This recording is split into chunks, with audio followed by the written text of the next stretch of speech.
Welcome to NTD Newsroom. I'm Fiona G. And I'm Carrie Dunst. We continue to watch Hurricane Milton, which is expected to make landfall tonight. Floridians continue to evacuate as the storm nears. We'll talk to an expert about what the hurricane will bring. Former President Donald Trump is in Pennsylvania today, holding 2 rallies this afternoon. What are the strategies both candidates have to appeal to the voters in the swing state? We'll have that analysis. Google could be forced to break up after an August court ruling. The court found that the company was operating an illegal monopoly in search engine marketing. Early in-person voting kicks off in the battleground state of Arizona. We'll have more on that. A pilot collapses mid-flight. The Turkish Airlines flight made an emergency landing at New York's JFK Airport today.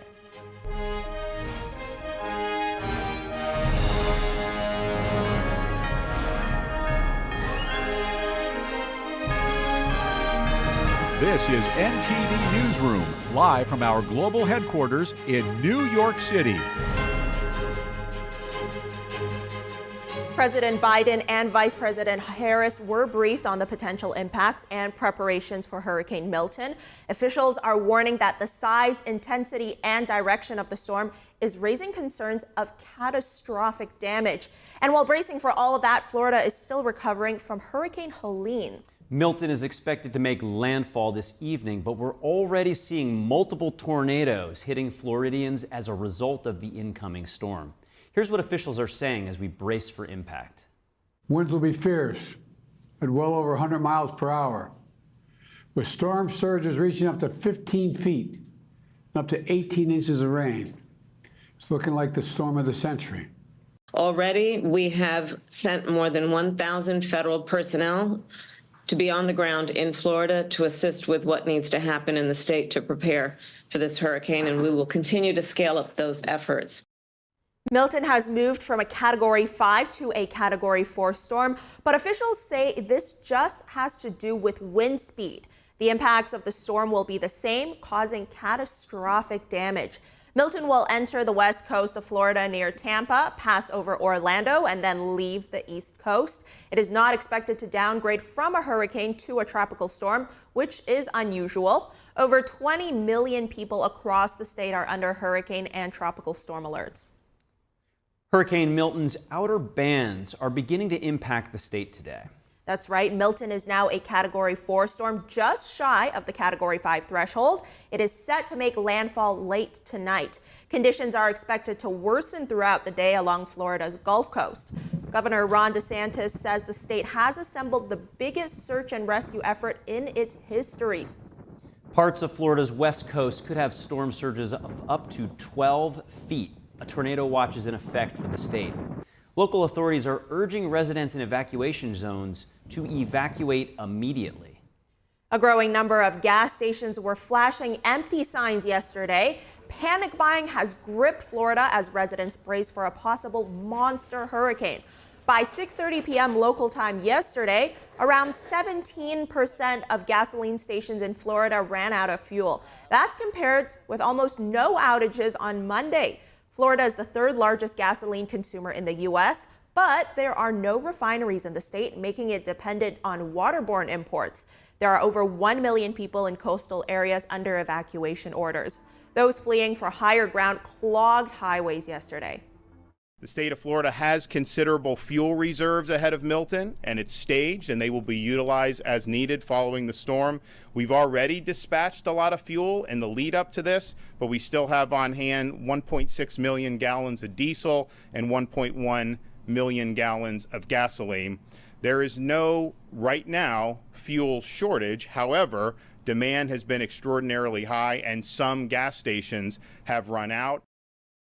We've never had one like this. I've been here for 38 years and never had one that forced us to do this. Never being able to find fuel. This is the only place that has fuel. We boarded up the windows with metal sheeting. We've cleaned everything up, tried to have some tree limbs and stuff trimmed previous, but really just a matter of getting family together in one spot. Analysts say Hurricane Milton could worsen the insurance picture in Florida. RBC Capital says Milton could result in a $60 billion loss for the global insurance industry. It could also create a surge in 2025 reinsurance prices. A disaster management expert at the Columbia Climate School says severe weather events are exacerbating property insurance risk, and that they are also raising questions about the long-term viability of real estate and commercial markets. And now the White House Press Secretary Karine Jean-Pierre is giving a media briefing. Let's tune in. In neighborhoods across the affected states, helping survivors apply for assistance. These personnel across the Southeast, including Florida, will both continue Hurricane Helene recovery efforts and respond to the impacts of Hurricane Milton. As the president has said, we will be there for the communities devastated by the storm for as long as it takes. The president and the vice president received a briefing on the administration's life-saving preparations ahead of Hurricane Milton. The president continues to mobilize a whole of government effort to prepare for Hurricane Milton. Earlier this week, the president quickly approved the state of Florida's and the Seminole tribe of Florida's request for an emergency declaration pre-Milton landfall. He directed his team to keep working to increase the size and presence of our efforts as we prepare for Milton's landfall. The president spoke directly to Governor DeSantis, Tampa Mayor Castor, Clearwater Mayor Rector, and Pinellas County Chairwoman Peters to make sure we are meeting their needs, and gave them his personal number so they can call him directly. At the president's direction, the administration has been in touch with more than 60 local officials in cities and counties along the likely path of impact to ensure needs are met in advance of the storm. The president gathered his cabinet representing 16 agencies and departments to ensure every corner of the U.S. government is assisting with Helene recovery and preparations for Milton. And at the president's direction, FEMA Administrator Criswell will travel to Florida tonight to join the personnel on the ground and ensure every Floridian gets the help that they need. FEMA is pre-staging a full slate of response capabilities in Florida and the region, including 8 urban search and rescue teams, 3 U.S. Coast Guard swift water rescue teams, 15.6 million meals, 13.9 million liters of water already pre-positioned, an additional 20 million meals and 40 million liters of water ready to deploy as needed. More than 1,000 staff already in the region. And as the president and the vice president have said, any attempts to price gouge Americans, whether at the gas pumps, airport, or hotel counter during this storm, are unacceptable. The Justice Department, FTC, and Consumer Financial Protection Bureau put out a statement warning consumers about those looking to take advantage of natural disasters. The administration will also continue to work out and call out misinformation and conspiracy theories around the storm and federal and state responses. This is wrong, dangerous, and it must stop immediately. You heard the president speak to this just moments ago. Everyone, especially those in positions of power, must do everything they can to encourage survivors to register for assistance, not discourage them by allowing these falsehoods to fester.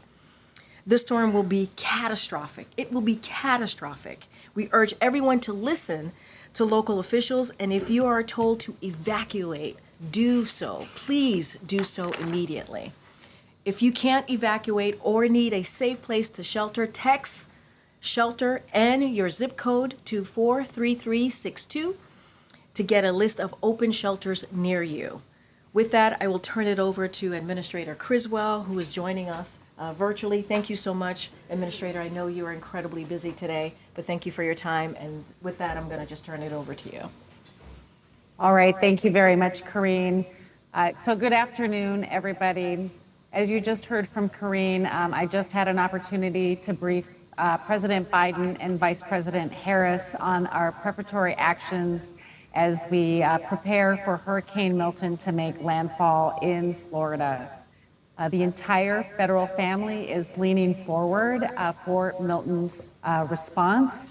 And right now, I am in North Carolina, continuing to lead the response and recovery efforts for the impacts to Helene across many states, But I will be traveling this evening to Florida to be with the team that I have there on the ground, as well as meet with the governor and his team to make sure that we are working side by side to meet the needs of Floridians as Hurricane Milton passes through the state. I want to deliver a very important message to the people of Florida. This is going to be a catastrophic storm. It is going to be a potentially deadly storm. Please listen to your local officials as they will be giving you the best information about what you need to do where you are located. This storm is going to bring deadly storm surge, intense winds, flooding, but it is already bringing tornadoes across Florida. So if you do get an emergency message on your phone right now for a tornado warning, please seek shelter immediately. My heart goes out to all of the Floridians who have been in the path of many storms. They have had impacts from Hurricane Ian, Hurricane Debbie, Hurricane Idalia, and now Hurricane Helene and Hurricane... That there we're seeing live is a White House press briefing. First, it was Press Secretary Karine Jean-Pierre there talking all about Hurricane Milton, which is expected to make landfall tonight. Such a big topic, really a lot of talk there about the preparations that are being made. Both the president and vice president have been briefed, and they are preparing for the hurricane as well. That's right. A storm of this magnitude, it's fully in the hands of FEMA leading and orchestrating local and state resources. She talked about having just tons of water and food ready to deploy, over 1,000 FEMA staff. The leader of FEMA, Deanne Criswell, is still in North Carolina dealing with the Helene cleanup, but it sounds like she will be soon diverting attention to this emergency taking place today. That's right, Carrie. Such a big storm down there. Good thing they're preparing.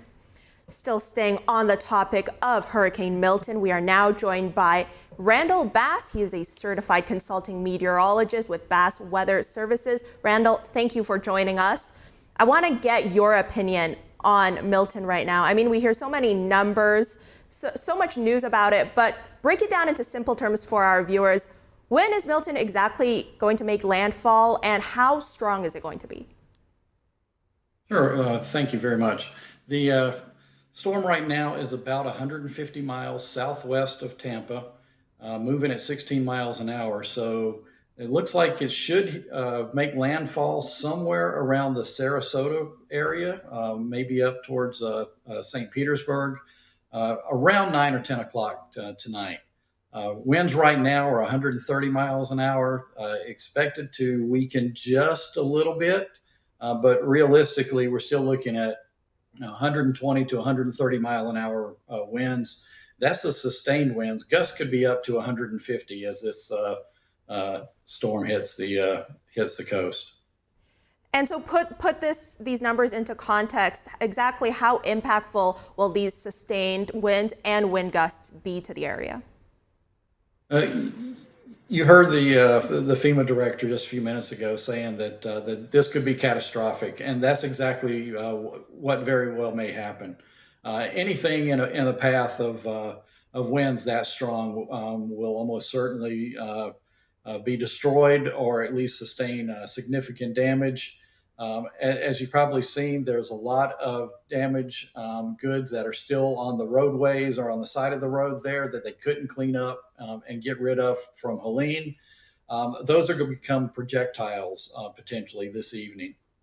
Or the storm surge that comes through will actually take that debris and make it battering rams basically for anything in its path during that storm surge. So she's right. This could be a catastrophic storm that we haven't seen in maybe in our lifetimes.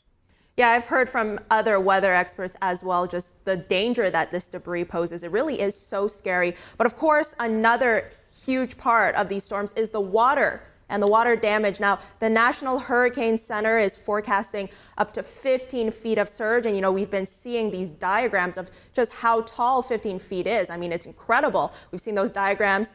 It really is unbelievable.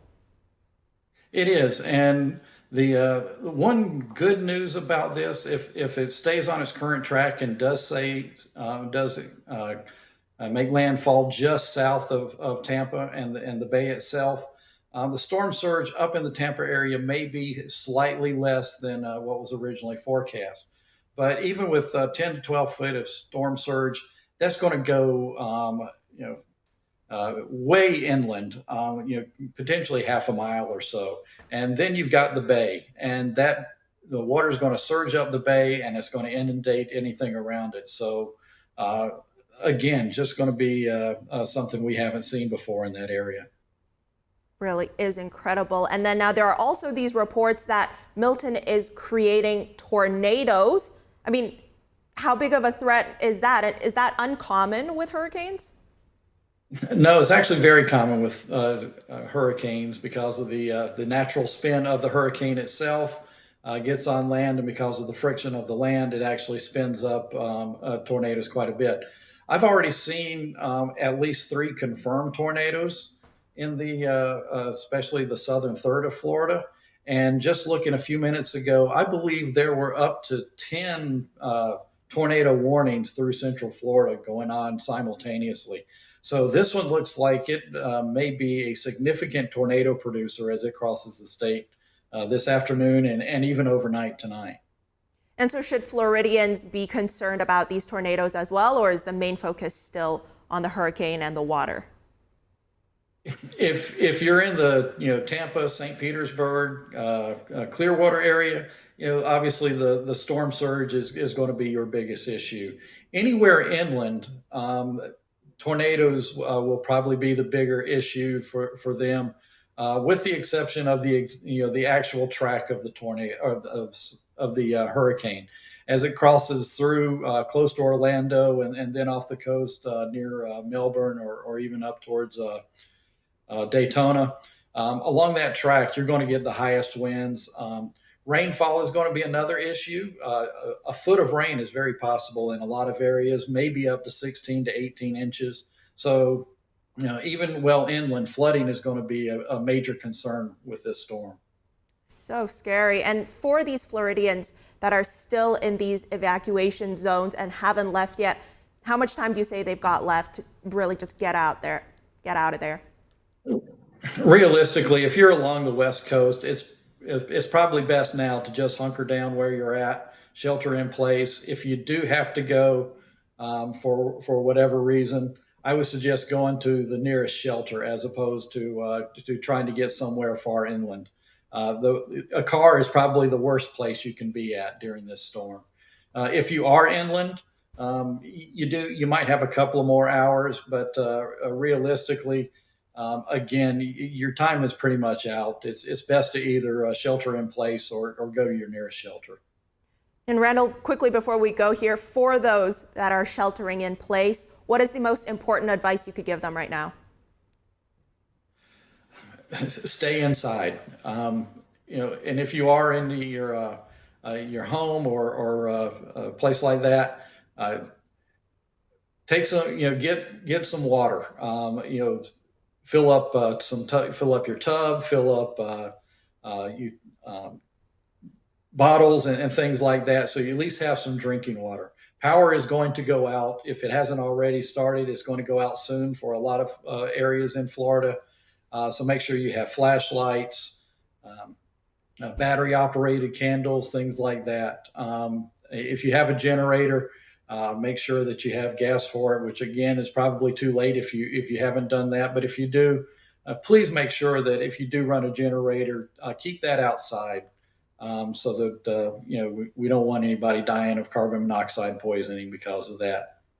Absolutely great advice there. We're really keeping those people in our minds as we watch Hurricane Milton make landfall tonight. Randall Bass, certified consulting meteorologist, thanks for joining us today. You're welcome. Thank you.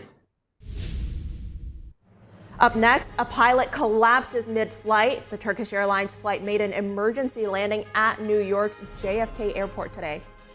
Early in-person voting kicks off in the battleground state of Arizona today. We'll have that and more after the break.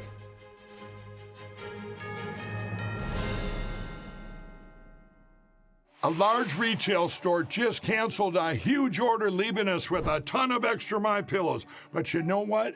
That's their loss. I'm going to make it your gain. For the first time ever, you get standard classic MyPillows for wholesale prices, only $14.88. I can't believe I'm even saying that. Only $14.88. But it gets even better. For a limited time, I'm going to offer my entire classic collection at wholesale prices.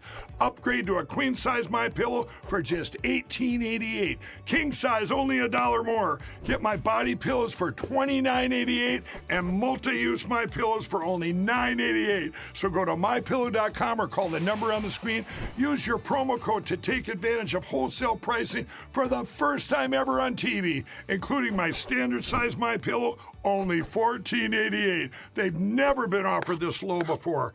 We have limited quantities at this price, so limit's going to be 10, and once they're gone, they're gone. As we naturally age, many people are getting zero amount of this incredible and unique substance. That's when we start seeing an impact in our joints, skin, nails, and even our digestion. People ask me, Dr. X, what is the #1 supplement I should be taking? My answer is multi-collagen protein. People's reactions to me, people were like, what are you doing? What is going on? You look amazing. You have a glow about you. What makes Ancient Nutrition Multi-Collagen stand out from other brands? 10 types of collagen.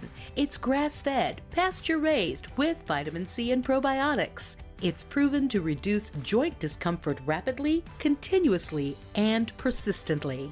It improves the appearance of crow's feet after 4 weeks and improves skin tone after 8 weeks. And it promotes hair thickness, growth, and a reduction in hair breakage. It has transformed everything from my hair. Like, my hair was starting to kind of just, come out, and I don't have that anymore. My skin feels amazing. Call the number on your screen and find out how to get a free bottle when you order, plus free shipping and our 30-day money-back guarantee. And as a bonus, we will include Dr. Josh Axe and Jordan Rubin's revolutionary book, Multi-Collagen Makeover, free with your order, plus free shipping and free returns. I have implicit trust in Dr. Axe because the plan worked. I'm living proof of it. This is the collagen protein that is backed by clinical studies. It's what my family uses, it's what I use, and I know you're going to benefit in a big way as well. Love the results or get your money back. This special TV offer is not available in stores. Call the number on your screen or go online now.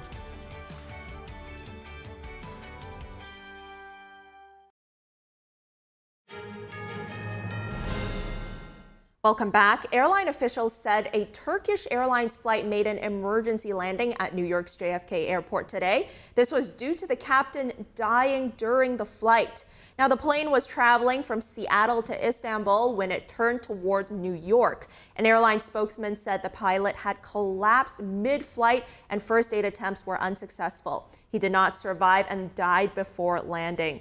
The crew decided to divert to JFK, where the plane arrived just before 6 a.m. The pilot had been with Turkish Airlines since 2007 and had recently passed a medical exam. The FBI says it has foiled a terror plot to attack Americans on Election Day. Agents arrested a 27-year-old Afghan national residing in Oklahoma on Monday. NTD's Daniel Monahan has more on the alarming plot. The FBI took Nasir Ahmed Tawedi into custody after he bought 2 AK-47 rifles and 500 rounds of ammunition during a sham gun deal the agency organized. Investigators say he and an unnamed juvenile planned to stage a violent attack targeting large crowds in the United States on Election Day. The juvenile was also from Afghanistan and was arrested alongside Tawedi. The suspects were allegedly going to carry out the attack on behalf of ISIS. The complaint states that Tawedi entered the United States on a special immigrant visa in 2021. He was active in pro-ISIS Telegram groups. He allegedly communicated with an ISIS recruiter and expressed interest in becoming a martyr.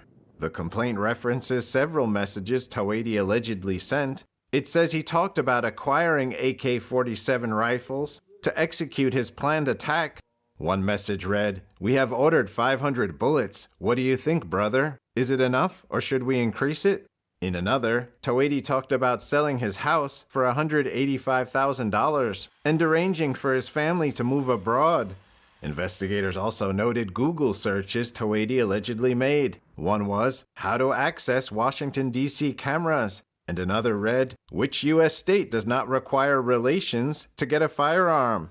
Meanwhile, a video from July 20th showed Tawedi reading to 2 children about the rewards of martyrdom in the afterlife.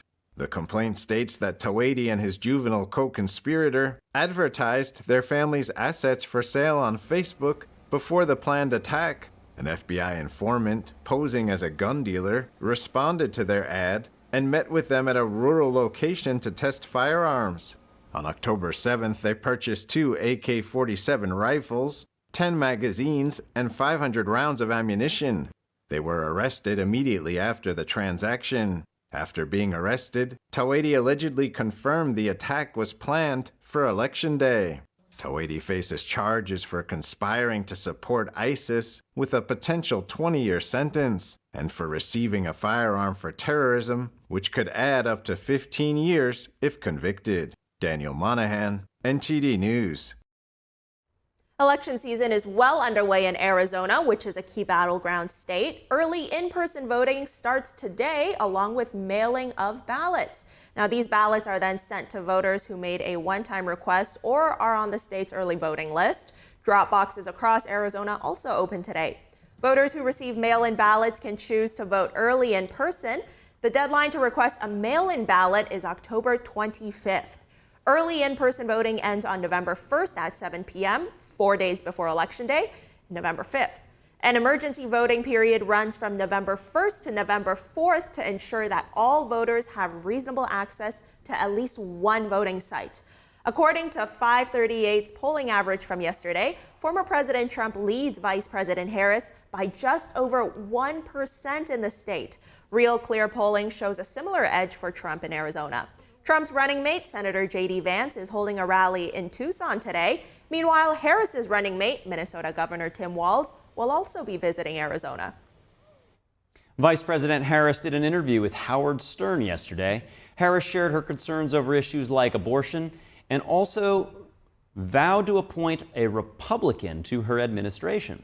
Listen, I know, and I've been a decision maker long enough to know that the best decisions I make are when I bring in a variety of perspectives that allow me to consider every angle and to build consensus. That's the best way as a leader, I believe, you make good decisions. I'm guessing it's going to be Liz Cheney who you appoint. Am I correct? I got to win, Howard. I got to win. You got to win. You got to win. And it's not about abortion. You have basically now a system that says you as an individual do not have the right to make a decision about your own body. The government has the right to make that decision for you. Stern and Harris discussed recent Supreme Court rulings, including the decision granting immunity to former president from actions taken while Trump was in office. They also discussed marriage equality rights during the interview. Harris reminisced about her mother and her favorite cereal, Special K. The vice president also shared how she enjoys Formula One racing, U2 concerts.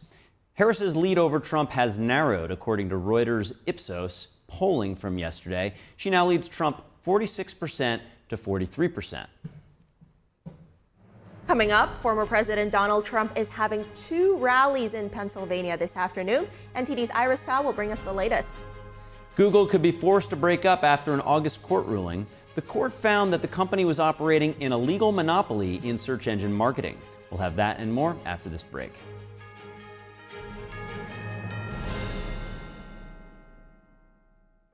I was a quarterback at Hardaway High School, college first-round draft pick.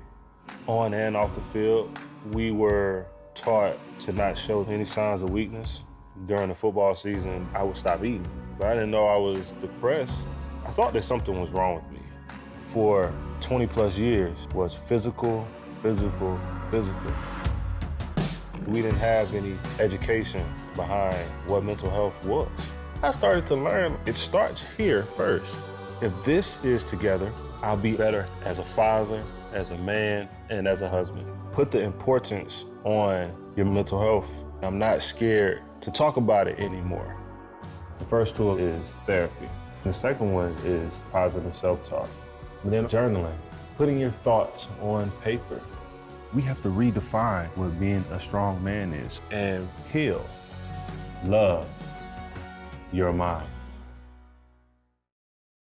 Tangazo hili linahusu njaa.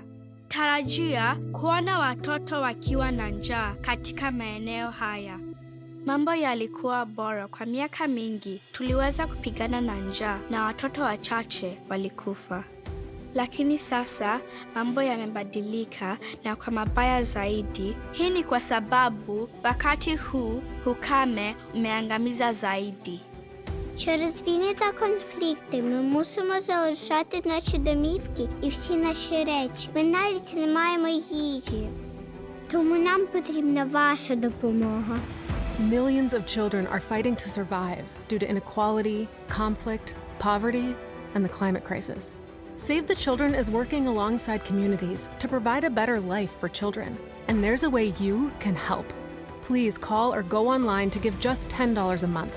Only 33 cents a day. We urgently need 1,000 new monthly donors in the next 30 days to help the children we support around the world. You can help provide food, medicine, care, and protection, plus so much more that a child needs, by calling right now and giving just $10 a month. Ви можете допомогти голодуючим родинам вижити. All we need are 1,000 monthly donors in the next 30 days. Please call or go online now with your monthly gift of just $10. Thanks to generous government grants, every dollar you give can have up to 10 times the impact. And when you call with your credit card, we will send you this Save the Children tote bag as a thank you for your support. Watoto kote duniani потребують вашої допомоги. Your small monthly donation of just $10 could be the reason a child in crisis survives. Please call or go online to givetosave.org to help save lives. Welcome back. As the last month of the campaign heats up, former President Trump is hitting the trail today in the key battleground state of Pennsylvania. Trump also set to hold a rally at Madison Square Garden in Manhattan later this month. Joining us now live is NTD's Iris Tao, who's at Trump's event in Scranton, Pennsylvania. Good afternoon, Iris. What are we expecting to hear from the former president today?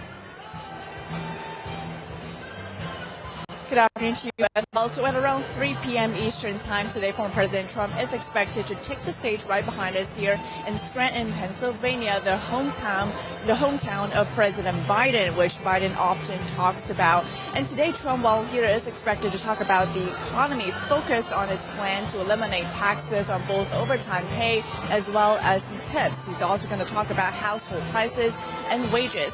Meanwhile, in a new interview with Newsmax, former President Trump criticized Vice President Kamala Harris's plan to tax the rich, and saying that such a plan will make the rich as well as corporations leave the U.S. and hurt the U.S. economy. Here's a clip of that one.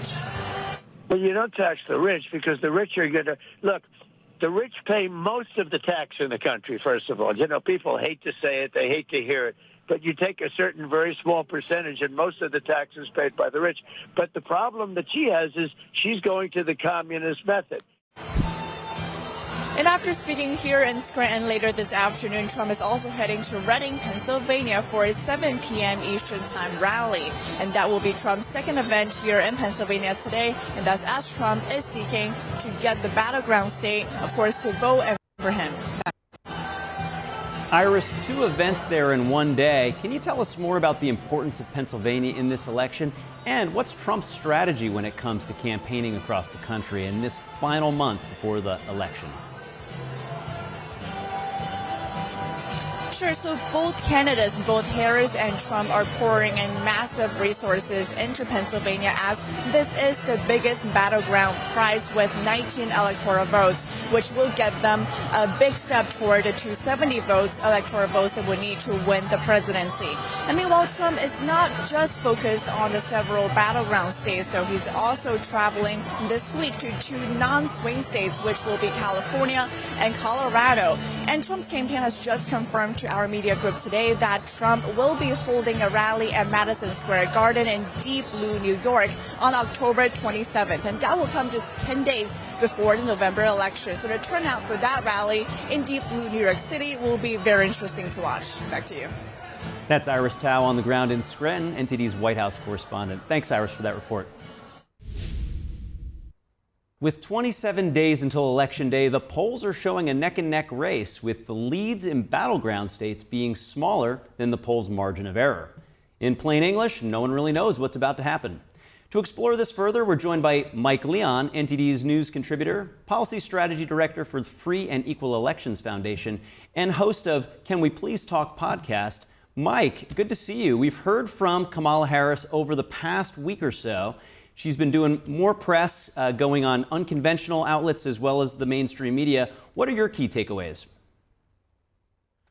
Hey, Kerry, good to see you first and foremost. I love what you just said before about all the polling, right? Like, as if I'm able to analyze it all, because anybody could use any of the polling data to really fit their narrative. It's all over the place. I know we'll get into it in a second. But in terms of Kamala Harris, it's so funny.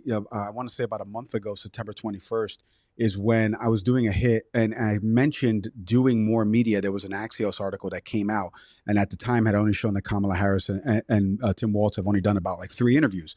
And since then, now you've seen her on all of these, like you mentioned, non-traditional media outlets doing these different podcast appearances. Call Her Daddy, All the Smoke with the former NBA players and Steven Jackson and Matt Barnes. I know she went on The View recently, everywhere from Oprah to now 60 Minutes, and she just did an interview with them on Sunday. So it's incumbent upon her to go out there and more media, just like the former president has been doing. There are a lot of voters that say they still want to hear more of her policies, how she would differentiate herself from the Biden administration. So kudos to her for doing it. Well, my takeaway from it, some of them have been fluff pieces, Carrie, to be honest with you. Some of them have actually asked her policy questions on the Call Her Daddy podcast, which is really geared towards women. She was able to talk more about single voter issues with respect to abortion and it being on the ballot in so many different states. So my takeaways has been more interviews, the better, because you get asked a wide range of questions from different people across different topics. Yes, and we know that earlier in the race, as you mentioned, voters wanted more concrete policy platforms from her. And she's definitely released that on her website and then done the media interviews to back that up. CBS did press her on her apparent changing sentiments, or what might be regarded as like the flip-flopping, toward issues like immigration and gun control. Is her platform, especially on these key issues, fracking being another one, is it becoming clearer to you now, and will it appeal to undecided voters? Yeah, I mean, that's a good question. I like the way you framed it there, because the key difference is, and I'll start with immigration first, just as a kid of immigrants, my father coming here from Cuba in 1960, like that is something that is top of mind. I live in a gateway city, I would call it, to Latin America. There's a large population, Venezuelans, Cubans, people that have immigrated from the Triangle countries in Guatemala, Honduras, and El Salvador that eventually come here, be family that live here. So I think her policy positions with respect to immigration and what she did in California is something that could potentially sway voters, because she has a little bit more of an understanding of how to prosecute the case against the bad people that are potentially among the batches of folks that are coming here, but also understanding that 4 in 10 people that live in the U.S. identify with the immigrant story. She has an immigrant story of her parents, obviously, and her mother coming here from India. So you can relate with some of that. And I think she gives the perspective of the law and order part of it, being able to tackle that. And she, presided over a border state. And I think her policy has been a little bit more clear. But I will say this. The Biden administration and the subsequent years after COVID and after, the Trump policy and Title 42 hasn't really helped tackle the crisis at the border, which is largely administrative and needs congressional help. So I think that's where that's kind of out of her hands, unfortunately, Carrie, where we need more members of Congress to understand that this is an issue that affects a lot of their states and a lot of their constituents. And we need policy measures from them, bills to actually pass that will actually tackle this true crisis at the border. Yes, you mentioned border states. Early voting opens today in Arizona. You also mentioned the need for congressional action on border policies. Certainly for the long term, critics would say executive order has been able to solve that in the short term. So we just looked at the most recent polls there, and right now, and it's early of course, there's a 10-point swing in favor of Trump. I'm sure too early to tell, but what do you make of that? Yeah, I mean, and we were just talking about this before, right, Kerry? Like everybody can point to a specific poll that has shown either Kamala Harris making a bump or Donald Trump making a bump with college-educated males, like across different states. You know, what I make of it specifically just isolated to Arizona. Arizona is very interesting to me because, first off, the margin of victory for Donald Trump in 2016 over Hillary Clinton was very wide. Then obviously we know how small it was in 2020 because more people came out to vote. And now there's even more people registered to vote in swing states like Arizona, Pennsylvania, for example. 6.8 million people voted in Pennsylvania in 2020. Now there's 8.8 million registered voters in the state. That's 2 million more voters that are registered.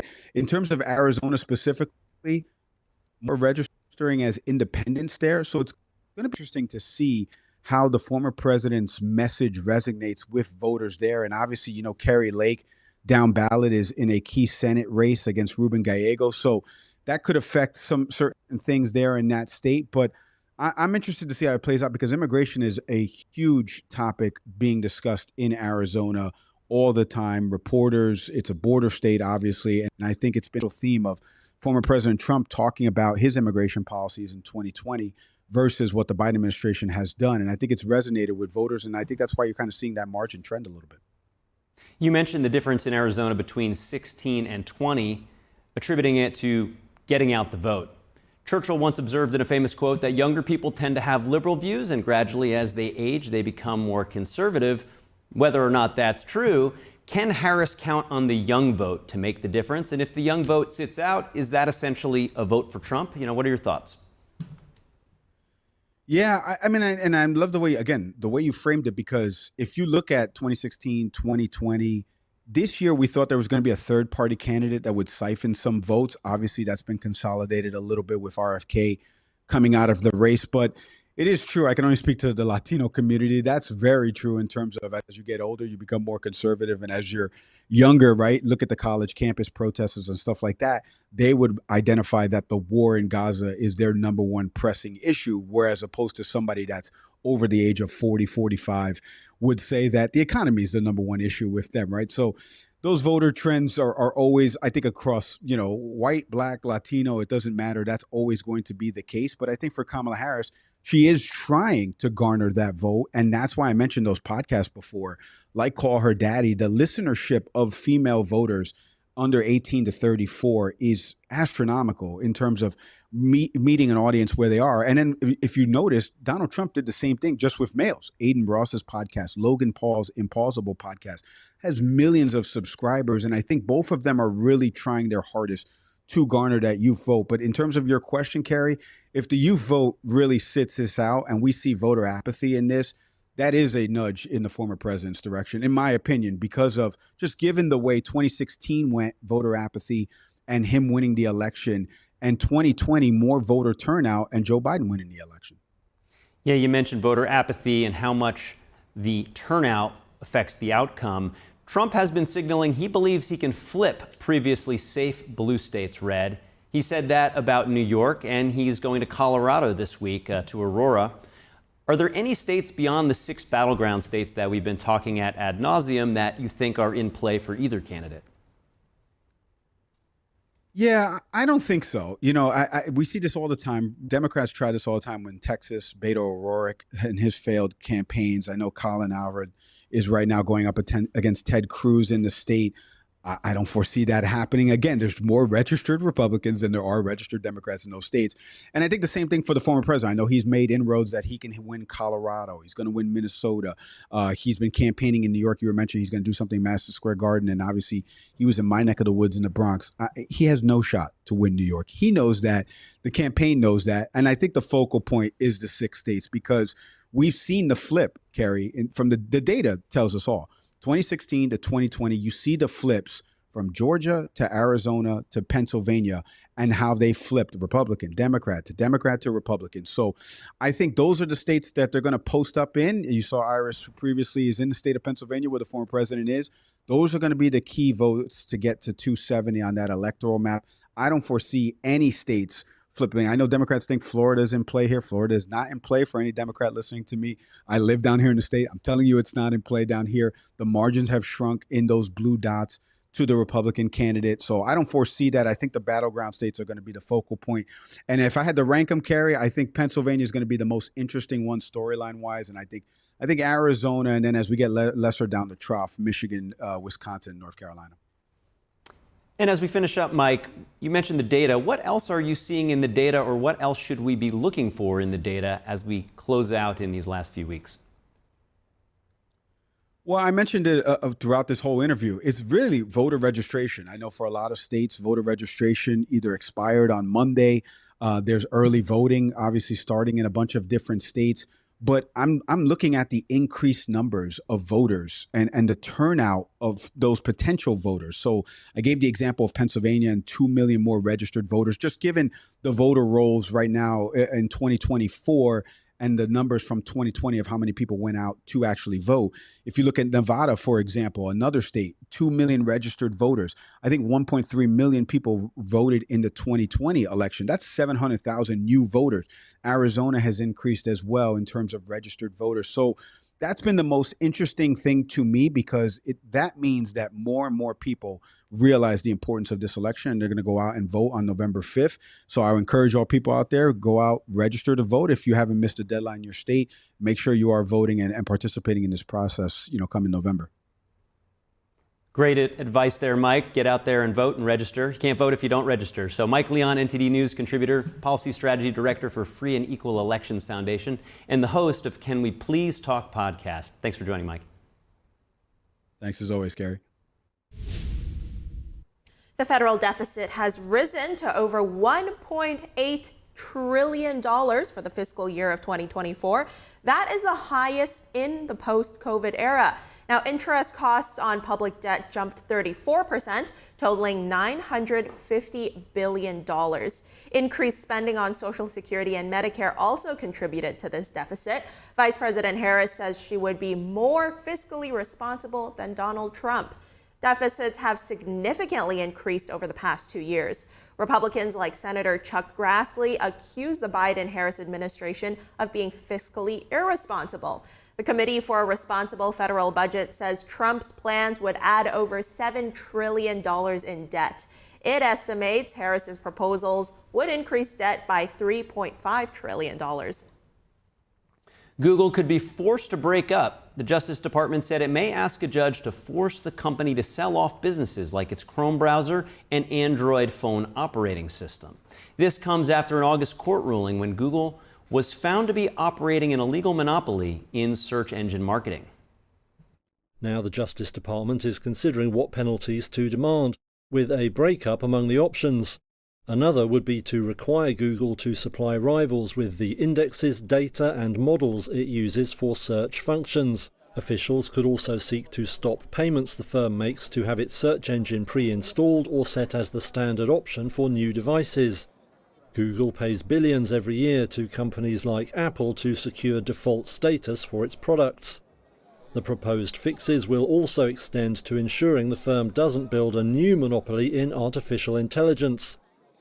Google denies all the charges against it and plans to appeal the case. But some of the possible remedies have previously been backed by smaller rivals like search engine DuckDuckGo. Review site Yelp, which sued Google over search in August, says spinning off its Chrome browser and AI services should be considered. Now the Justice Department is expected to submit more detailed proposals to the court by November 20th. Google will have a month after that to put forward its own ideas. Whatever happens, it's likely to shrink the firm's revenues and reshape how Americans use the internet. Colorado's Supreme Court Tuesday dismissed a suit against a Christian baker who refused to bake a cake for a man who identifies as a woman. Lawyer Autumn Scardina sued Jack Phillips in 2017 after his bakery refused to make a cake to celebrate her transition. Scardina's lawyer said he was looking at other legal options to pursue the matter, but Phillips' lawyer has argued that his client is protected under free speech.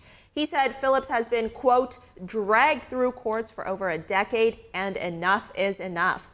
The justices in the minority argued Phillips' refusal to bake the cake was in violation of the Colorado Anti-Discrimination Act. But Justice Melissa Hart, writing for the majority, said the ruling does not alter any protections under that act. 2 people are reported dead in northern Israel after a rocket attack today. That's as fighting between the Iran-backed terrorist group Hezbollah and Israel keeps intensifying. Video shows Israel's Iron Dome intercepting rockets launched from Lebanon today. But Israeli authorities say the rockets still managed to cause harm. Israel's ambulance service says a man and a woman were killed in a town in northern Israel. The military says Hezbollah launched about 20 projectiles in today's barrage. Hezbollah claims it targeted Israeli troops near the border with artillery shells and rockets. Israeli Prime Minister Benjamin Netanyahu yesterday warned the Lebanese people that fighting might intensify. He suggested this would happen if Hezbollah continues with its aggression. Staying with Israel as the conflict in the Middle East continues, President Biden and Israeli Prime Minister Benjamin Netanyahu today held their first phone call in weeks. According to a person familiar with the matter, the talks include discussions of Israeli plans to strike Iran. A separate person briefed on the discussion said Israel's retaliation is a key subject of the call, and the U.S. is hoping to weigh in on whether the response is appropriate. Biden and Netanyahu were also expected to discuss the conflicts with Hamas in Gaza and with Hezbollah in Lebanon. The Middle East has been on edge awaiting Israel's response to a missile attack from Iran last week. Moving now to China, Chinese stocks have suffered their worst fall in 27 years today after Beijing failed to impress investors with stronger stimulus measures yesterday. Chinese stocks tumbled alongside their Hong Kong peers. Benchmark share indexes in China had their biggest daily losses since the COVID-19 pandemic began. Shanghai stocks fell more than 6%, and the blue chip gauge fell more than 7%. Investors sought to cash in before suffering a bigger loss, but some are still staying optimistic after Beijing's financial body announced a press conference is scheduled for this Saturday. Turning to the market here, U.S.-listed shares of Chinese firms also dropped for a second consecutive day, tracking a slide in domestic stocks. Up next, legendary U.S. hotel and casino Tropicana, Las Vegas was torn down to make way for something new. We'll have that and more after the break.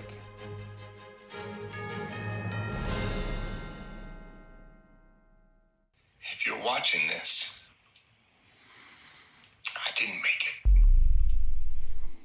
Thanks to people like you and the American Heart Association, my family never had to see this video.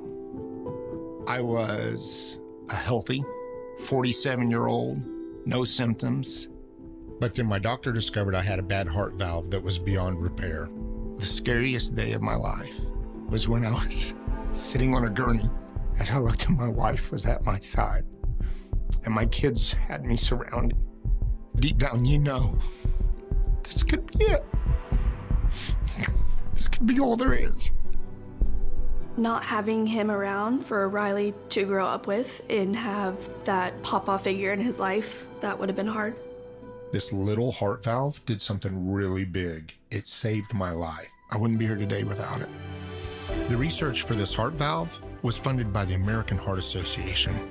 And that's why I'm asking you to become a monthly donor for just $19 a month. When you do, you'll help fund the next medical breakthrough that could save your life or the life of someone you love. You'll also provide life-saving CPR training and help certify hospitals to give the best care to those who have had a heart attack or stroke. When you give $19 a month, we'll send you a t-shirt just like this one. From the moment you put it on, you'll help raise awareness for heart disease and stroke.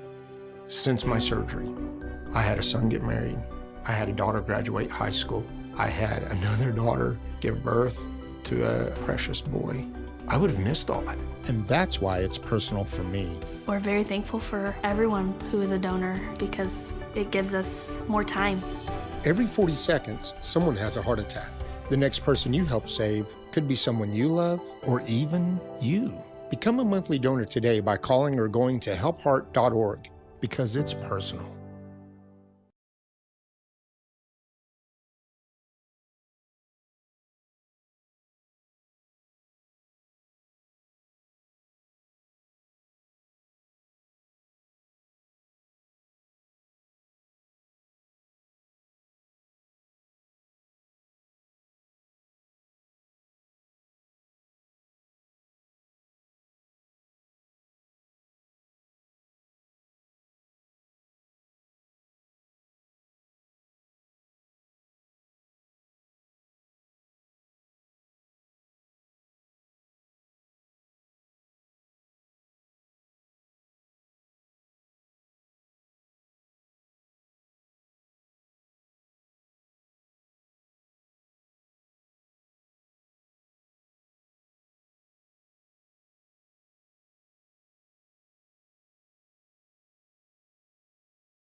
Thanks for staying with us. The Tropicana Las Vegas is a legendary hotel and casino in Las Vegas. The building imploded in the early hours of this morning to make way for a future baseball stadium. The Tropicana Las Vegas's vice president and general manager paid tribute to his staff and team members ahead of the implosion. I want to take a moment to honor the thousands of people who made the place what it is, the team members. The Tropicana didn't just stand on the strip because of its architecture, it stood because of the people. I had the privilege of working with many of you over the last 15 years, and it's something I'll never forget. The hotel and casino has more than 14,000 rooms and was built back in 1957. Its demolition was preceded by a ceremony. Fireworks and drone displays lit up the sky during the event. Last week, we reported on Alaska's Fat Bear Contest, if you remember, and now the news is in and we have a winner. Defending champion, nicknamed Grazer, defeated the bear who had killed her cub earlier this year.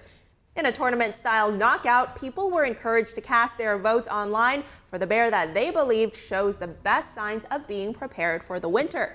For Alaska's brown bears, that means how much fat they've accumulated gorging on salmon.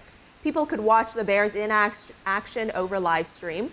Grazer's final round opponent, Chunk, is one of the most dominant male bears in the area. He had earlier attacked and then killed one of Grazer's cubs. But fans gave Grazer the last laugh, spurring her to victory with a margin of more than 40,000 votes. Coming up, lawmakers will have to vote on the National Defense Authorization Act during the next session of Congress. We'll have that and more after the break.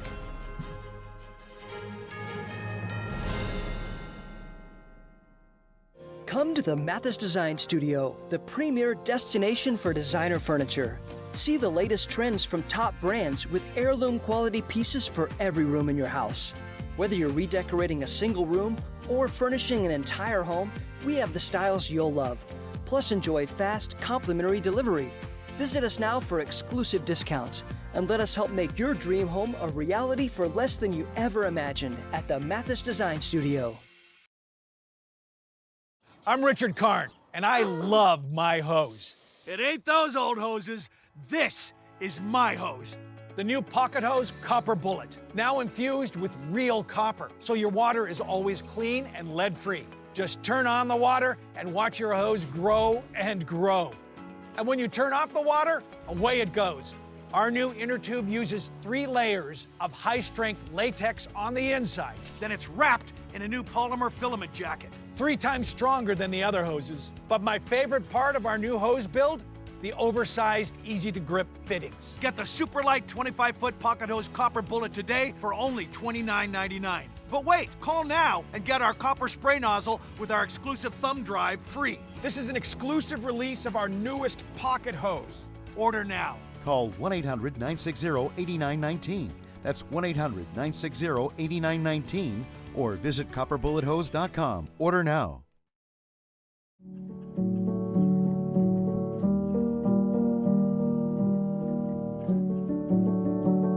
painting that has true beauty.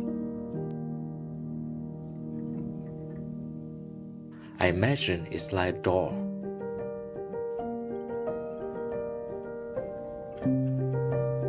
The artist holds the key to open the door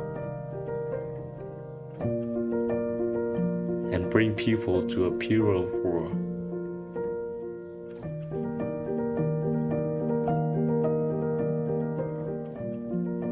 A world where people are more compassionate.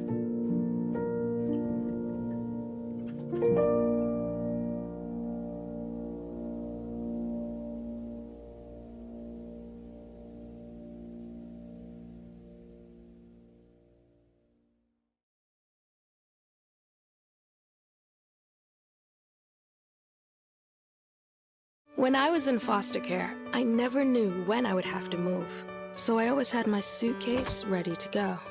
Then one day, I was adopted. My new parents opened their hearts and home to me. My parents cook my favorite breakfast for me every morning. My parents take me on trips I never thought I would go on.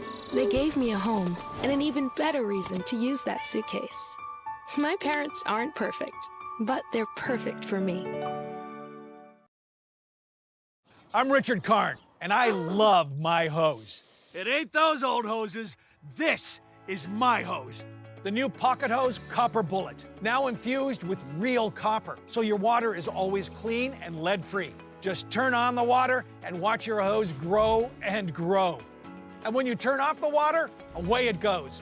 Our new inner tube uses 3 layers of high-strength latex on the inside. Then it's wrapped in a new polymer filament jacket, 3 times stronger than the other hoses. But my favorite part of our new hose build, the oversized, easy-to-grip fittings. Get the super light 25-foot pocket hose Copper Bullet today for only $29.99. But wait, call now and get our copper spray nozzle with our exclusive thumb drive free. This is an exclusive release of our newest pocket hose.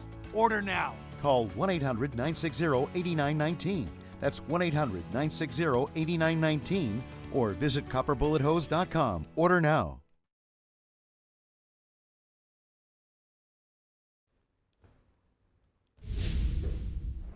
Welcome to NTD Newsroom. I'm Fiona G. And I'm Carrie Dunst. Trump will stage a rally in President Biden's hometown of Scranton, Pennsylvania soon. He'll focus on wages, household prices, and his tax plan. Yes, meanwhile, Harris virtually joined President Biden for a briefing on the preparations and updates for Hurricane Milton. Now she's traveling to Las Vegas. Hurricane Milton remains an extremely powerful Category 4 storm with the potential to double in size before making landfall in west central Florida later today. As residents prepare for the impact, tornado watches have been issued. Lawmakers will have to vote on the National Defense Authorization Act during the lame duck session of Congress. Google could be forced to break up after an August court ruling. The court found that the company was operating an illegal monopoly in searching. Earlier, in-person voting kicks off in the battleground state of Arizona. Wimbledon will break with a century-old tradition. No more immaculately dressed line judges standing or crouching at the side and the back of the grass courts.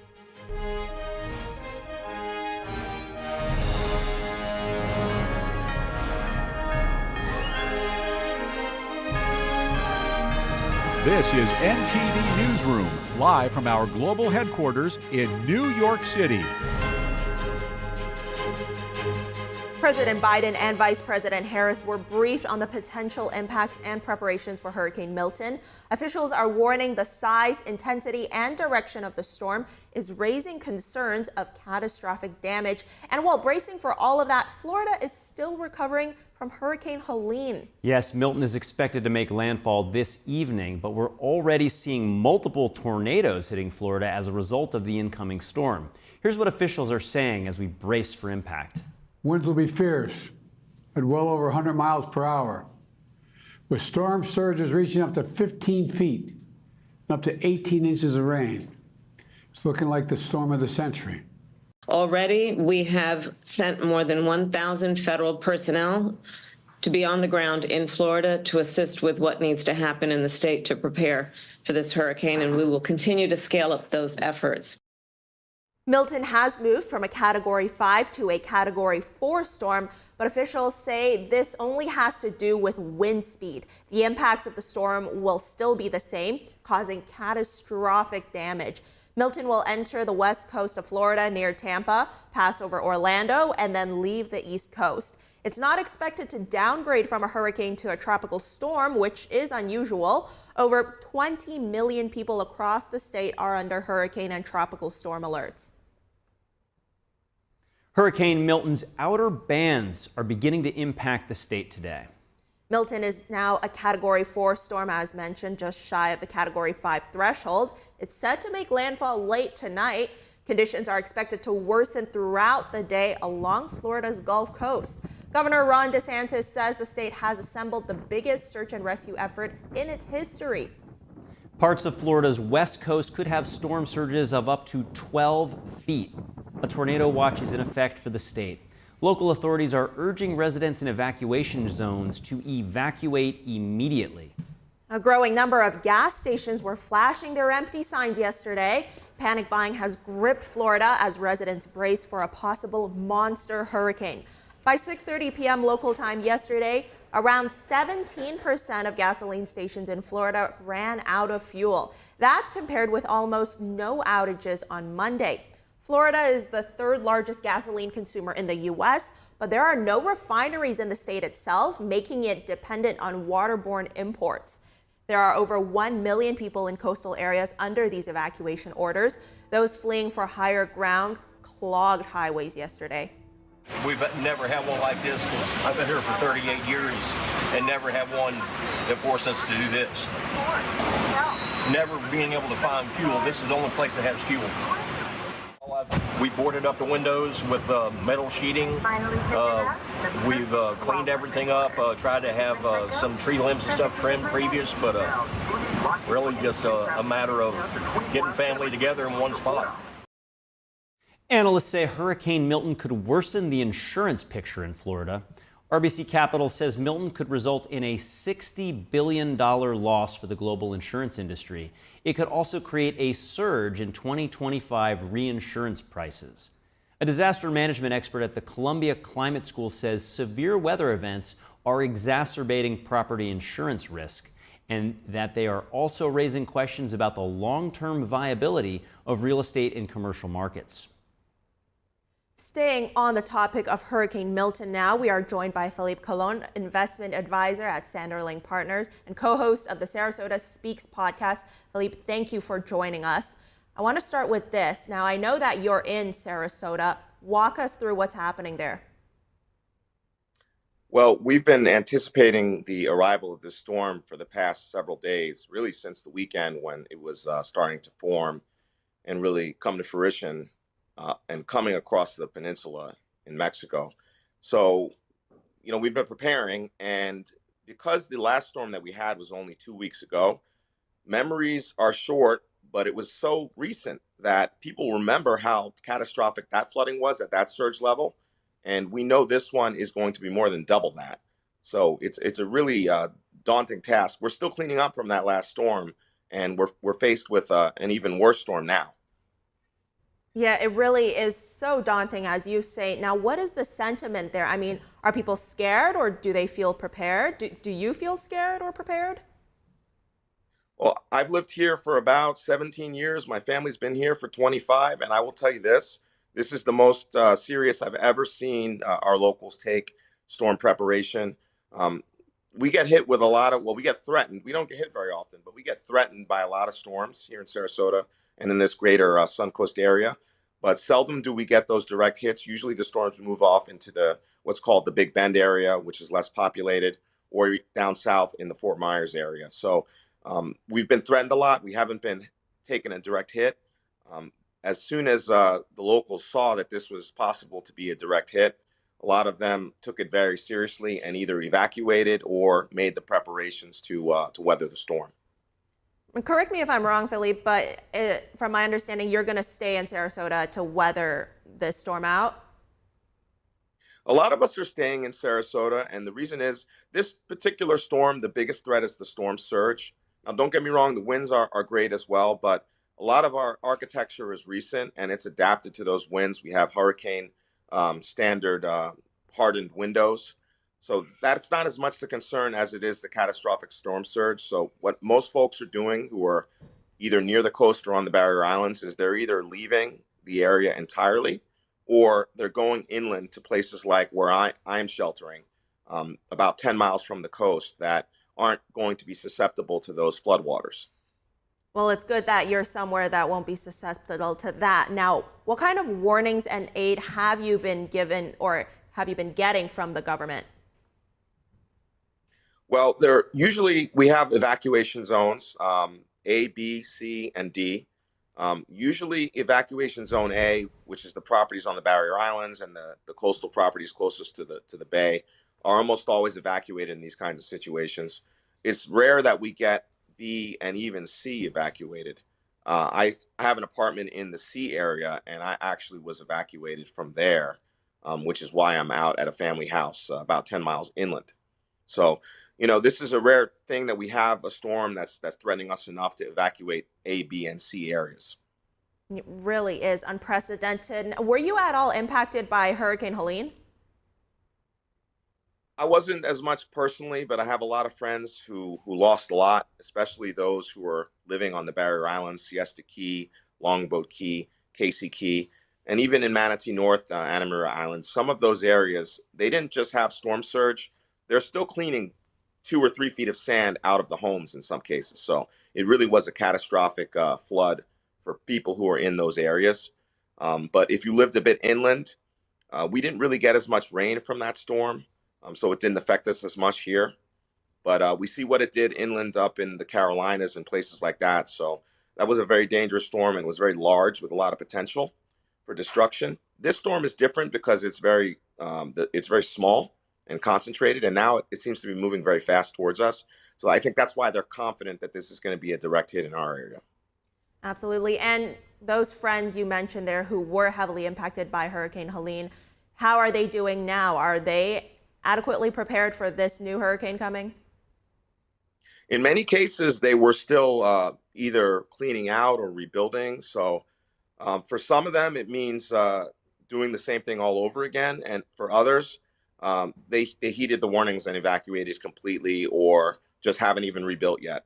So it's tough to say what's in store for the barrier islands, but we know there's going to be really bad surge out there. And I've heard people who were impacted by Helene say that, insurance, especially flood insurance, is just too expensive nowadays. For these people who are at risk of losing their homes now, do you have any idea how many of them are insured? Well, the issue is a lot of the homes on the coast do have the flood insurance.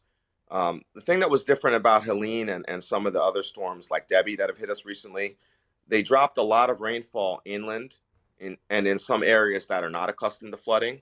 So you had places that hadn't flooded ever, and people who lived there for 30, 40, 50 years dealing with floods for the first time in their lives. So I think that's really more the issue. The coastal communities, they're used to dealing with these kinds of things.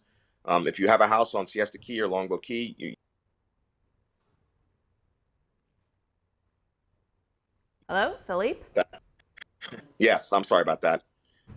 As I was saying, if you're on one of those barrier islands, you're very aware of what can happen and that there are storms. But, the folks who are inland, who live in communities that have never flooded before, and because of that often don't have flood insurance, they took the brunt of the last few hurricanes as well. And they're often overlooked. But that's one of the reasons that flood insurance is getting more expensive. We're having more and more 100-year floods. Absolutely. Such a devastating and unprecedented situation there. Philippe, stay safe. All right. Thank you for joining us today. Thank you for having me. Coming up, Google could be forced to break up after an August court ruling. The court found that the company was operating an illegal monopoly. We'll tell you what it was. Lawmakers will have to vote on the National Defense Authorization Act during the lame duck session of Congress. We'll have that and more after the break.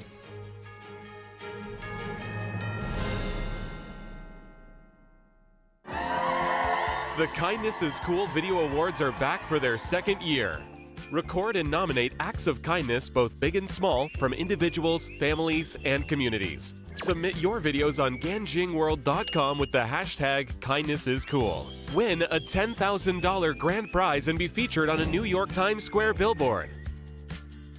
Visit ganjingworld.com and start sharing today. Kindness is cool. No young person should ever have to worry about having a safe place to sleep at night, or a warm meal to eat, or whether anyone cares about them.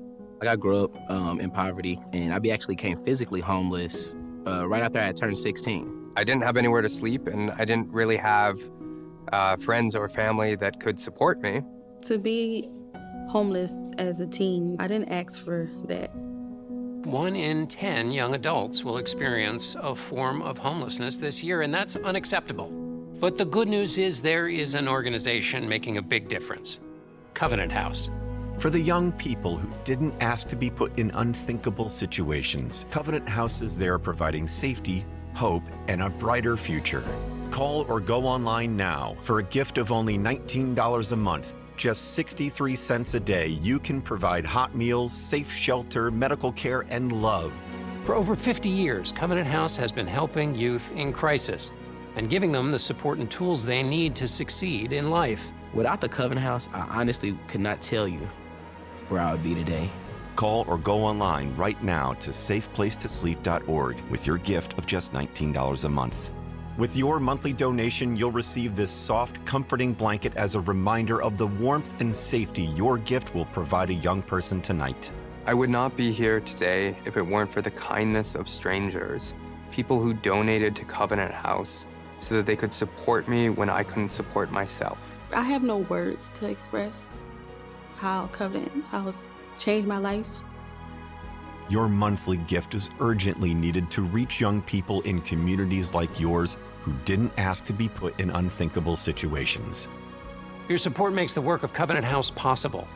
Call or go online to safeplacetosleep.org with your gift of just $19 a month. When I never graduated from high school, I realized I wanted to go back to school because I didn't want to work these back-breaking jobs the rest of my life. With the help of my father and having my son, that was all the motivation that I needed to come back to school. I felt accomplished, made me feel that I could take on whatever challenges life throws at you. Find free adult education classes near you at finishyourdiploma.org.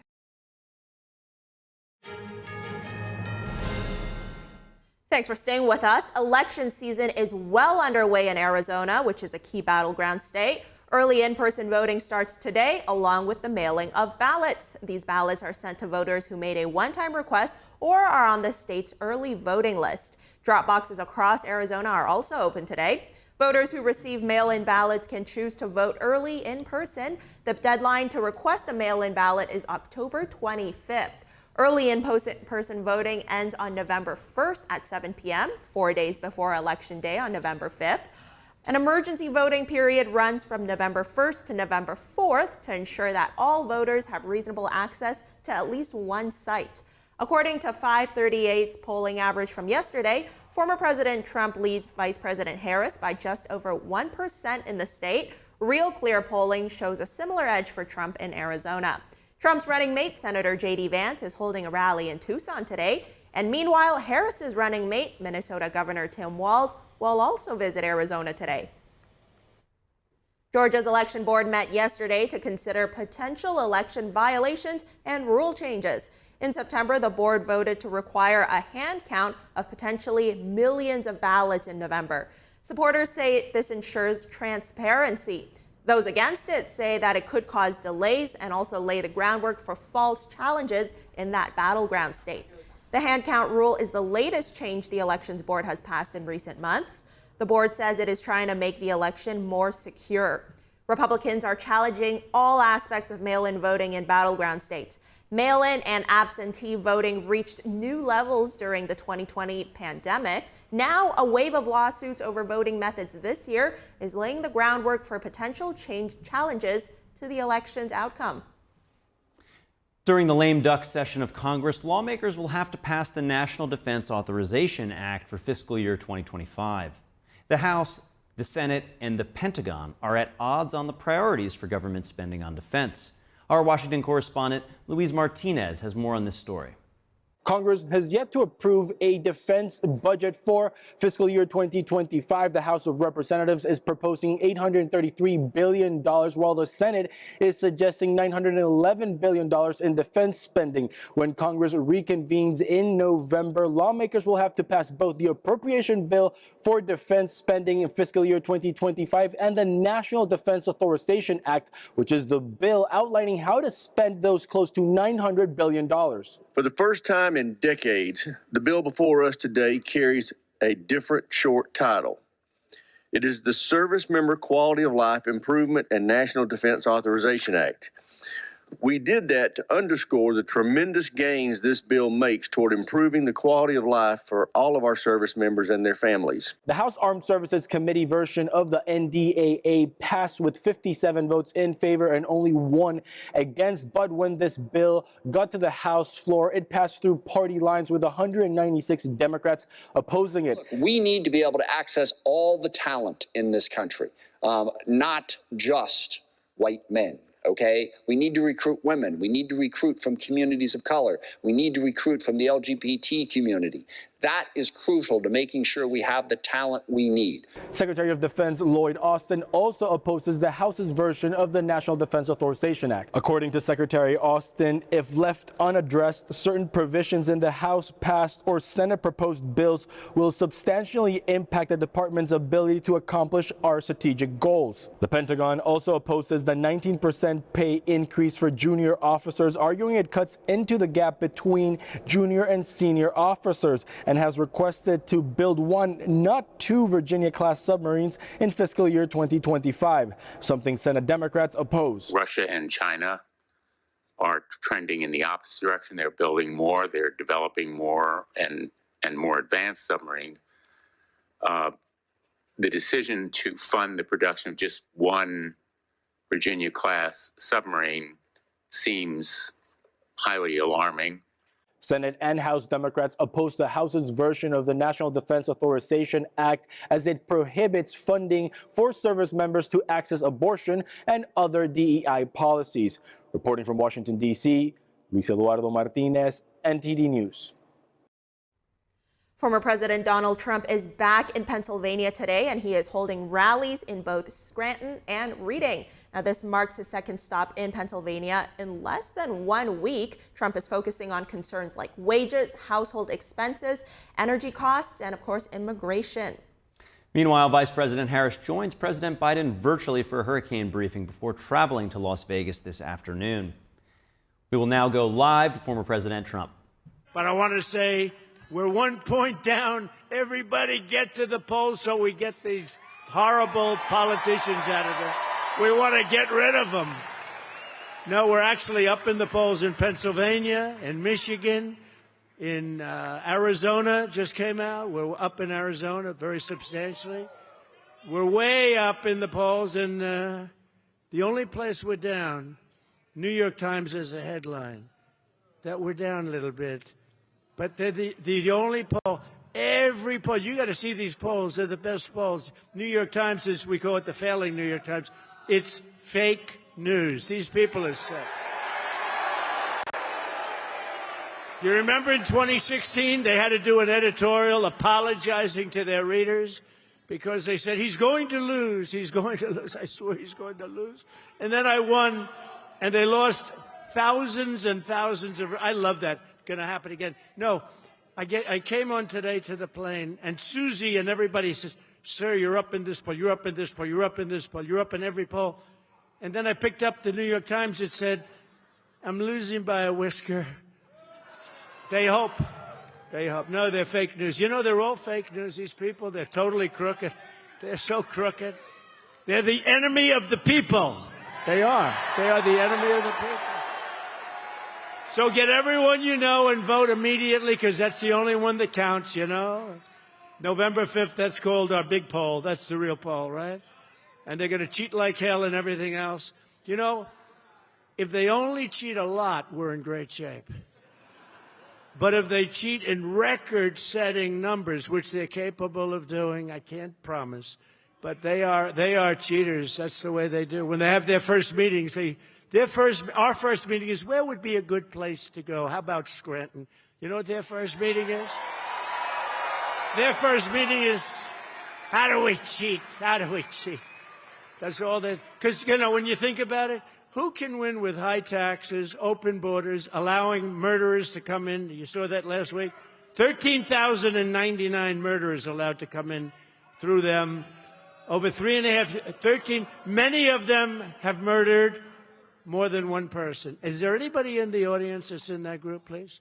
Because if they are, we want to get the hell out of here, or get him out of here. If we win Pennsylvania, we win the whole thing. It's very simple. And your taxes will come down and your safety will go up. But we had an incredible evening here on Saturday. You probably heard about it. Maybe some did, maybe some didn't. I don't know. It was in a beautiful place called Butler, Pennsylvania. And we were celebrating the brave firefighter Corey, who sacrificed his life in the attack 12 weeks ago now already. And he really was. He jumped on top of his wife and daughters. He got hit, right? He got hit. Two other gentlemen, all Trumpers, I mean, to the nth degree, all Trumpers, but two others got hit too. They said they were dead. They weren't going to make it. And the doctors, you have very good doctors in Pennsylvania. I tell you, they're doing well. They're doing well. How many? I said, as I was getting up, before I even got up, I said, how many people were killed? Because, you know, it was wall-to-wall people. And I said, how many people were killed? They said, we think 3, sir. And I said, that's not good. And yet, I must tell you, it was like this, and this maniac was firing bullets all over the place. I heard him go right over my head, too, but it was just terrible. But they said, how many? They said 3, and then the 2 went, and they had unbelievable talent in the form of doctors, 2 separate doctors, and they saved their lives. But Corey was hit bad. He was hit hard. He was hit hard. But I thought what I'd do,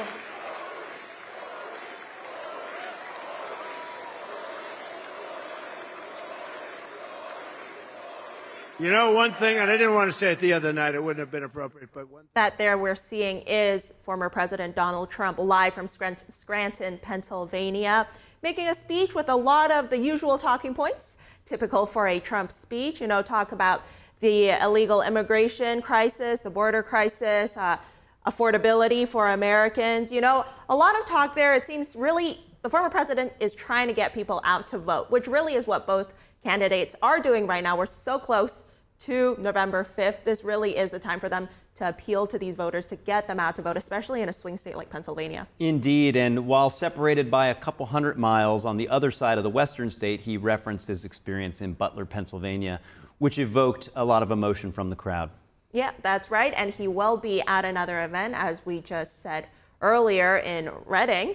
Lots, as I mentioned, Pennsylvania is such an important swing state. You know, a lot of people, a lot of analysts say that the election could hinge on Pennsylvania. So clearly, Trump is out there trying to appeal to that vote. That's right. Reading being one, I think it's the 4th largest city in the state of Pennsylvania, and also known, unfortunately, for being one of the most hard hit by the outsourcing of job opportunities. So certainly appealing to his base. Also known for being on the Monopoly board. That's right. And I'm now being told that we have the live feed again. Let's cut back to Trump. Then they raised another like $4 million, and we also gave some, or we were going to give some to the 2 gentlemen that got badly hurt. They got badly hurt. But we raised $4.5 million for the family. So I think it's good. And that's out of love for what they do. I mean, you know, this is the greatest movement in the history of our country, and we have to take care of our people, right? We have to take care of our people. You know, it is true. And, you know, look at all that fake news back there. You know, I say that all the time. And, you know, if I'm a little bit off with the statement, they say, Donald Trump, you know, he lied, it was terrible. Now, you have lying Kamala. She lies about everything, including where she worked. Remember? I worked so hard at McDonald's, it was unbelievable. I stood over the French fries all summer, winter, fall, spring. She never worked there. She lied. You know the beauty of that? They'll say, oh, it's so terrible to bring that up. It's so simple. No, David, the beauty of that, it's so simple. It's so easy to understand. She said she worked like a dog in McDonald's, and it never happened. She didn't work there. That's better than some complex, long story that I have to before we get to the fact that she's a no-good liar. But you know what's more important about her? I don't like her. You know what's more important about her? She's just led the worst rescue operation in history in North Carolina. The worst. And we have another big one coming in, but the worst, the one in North Carolina, Georgia, Alabama, Virginia, pieces of Florida got hit. I mean, it's incredible. The worst ever, they say. They had no money. You know where they gave the money? To illegal immigrants coming in, many of whom are killers, many of whom are drug dealers, many of whom are gang members, and many of whom came out of prisons from all over the world. You know, they come out of prisons all over the world, and they drop them in our country. And you know that the prison population all over the world is down because they put them in our country. They come from the Congo in Africa, many prisoners from the Congo. Welcome, everybody. Welcome. It's lovely to have you. They come from the Congo. They come from the Middle East. They come from Asia. They come from all over the world. They also come from South America, but not as many as you think, a lot. But, you know, everyone thinks they come from a few countries in South. No, they're coming from all over the world. They're dumping them in our country because they think we have stupid people leading our country. And on that, I agree with them. Sleepy Joe. Although Joe's looking pretty good lately, I tell you, he's looking pretty good compared to Kamala, I say, right? First time, I said, you know, this guy's starting to look sharper. He's starting to look sharper because we're comparing it, and he's angry at her, and he hates her. The only question is, I think he hates her almost as much as he hates me. No. And I think he might be willing to. He can't take much more. It was an overthrow, okay? It was an overthrow. And he's having a hard time saying, you know, he did it voluntarily. He didn't. They pulled out, you know what they did, right? Article what? 25. That's what they did. And they said, you're sick. You're not going to go on. He got 14 million votes. He got 14. Think of it. He got 14. She got none. And this was really, this was an overthrow. This is the first overthrow. Or you could call it a coup. Do you want to call it a coup? This was the first coup in the history of America. David, you're an expert on this stuff, right? Wouldn't you say? First coup in the history of America. But look, I say to all Pennsylvania patriots, we have to, I just said, do me a favor, you got to see this, because we had over 100,000 people in a beautiful area, but not exactly highly populated. They came from all over, 100,000 people inside it. Now, take a look.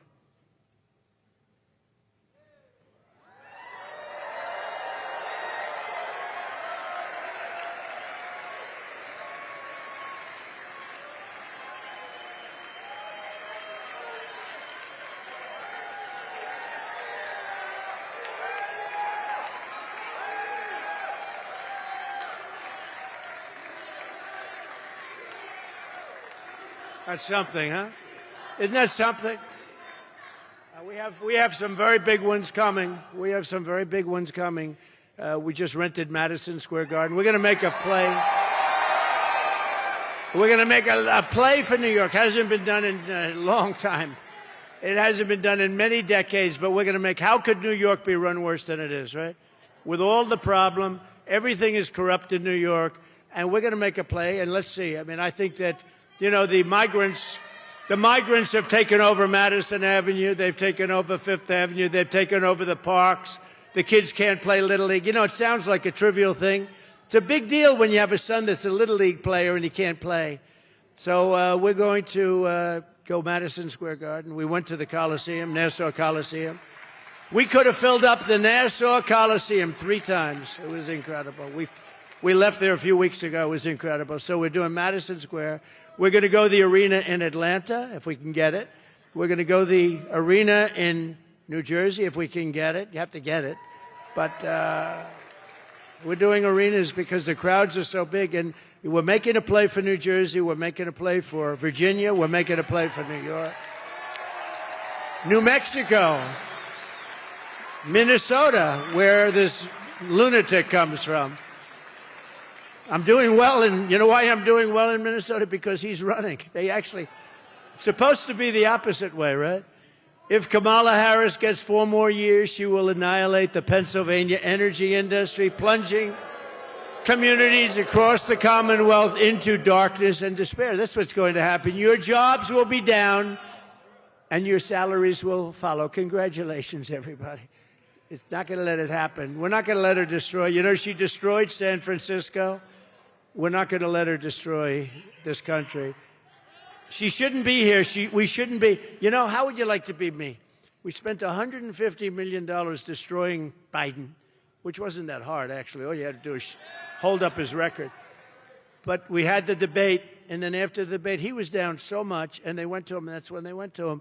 So we get rid of him. This is like a fighter. A fighter's doing badly. He's losing badly. And Dana White says, well, you know what I'll do? I'll put in another fighter to fight. You got to take 2 people. And so now they put this total Marxist, communist person in there. But people have figured it out. She had a very bad day yesterday, and we're going to talk about that. She had a bad day.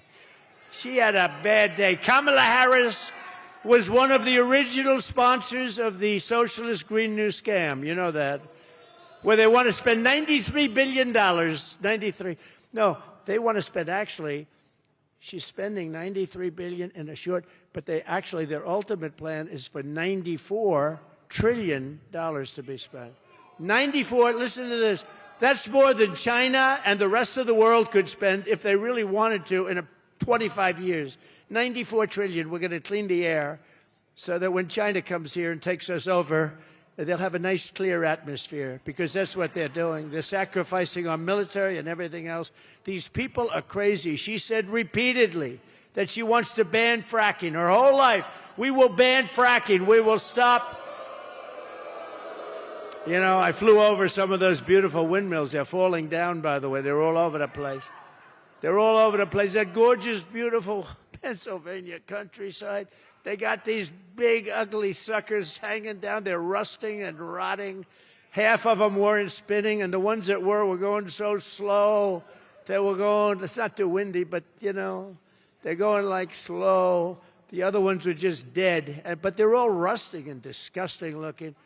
And then, you know, the environmentalists say that it's also, very importantly, the most expensive form of energy there is. You cannot get more expensive. The wind, it sounds so wonderful. The wind is bullshit. I'll tell you, it's horrible. So expensive. It's just too expensive. It doesn't work.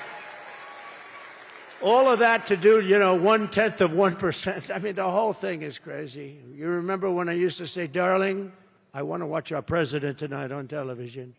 And the husband looks, I'm sorry, dear. The windmills aren't wind. There's no wind tonight. You can't watch, darling. We're not going to be watching tonight. Maybe we'll catch him another time.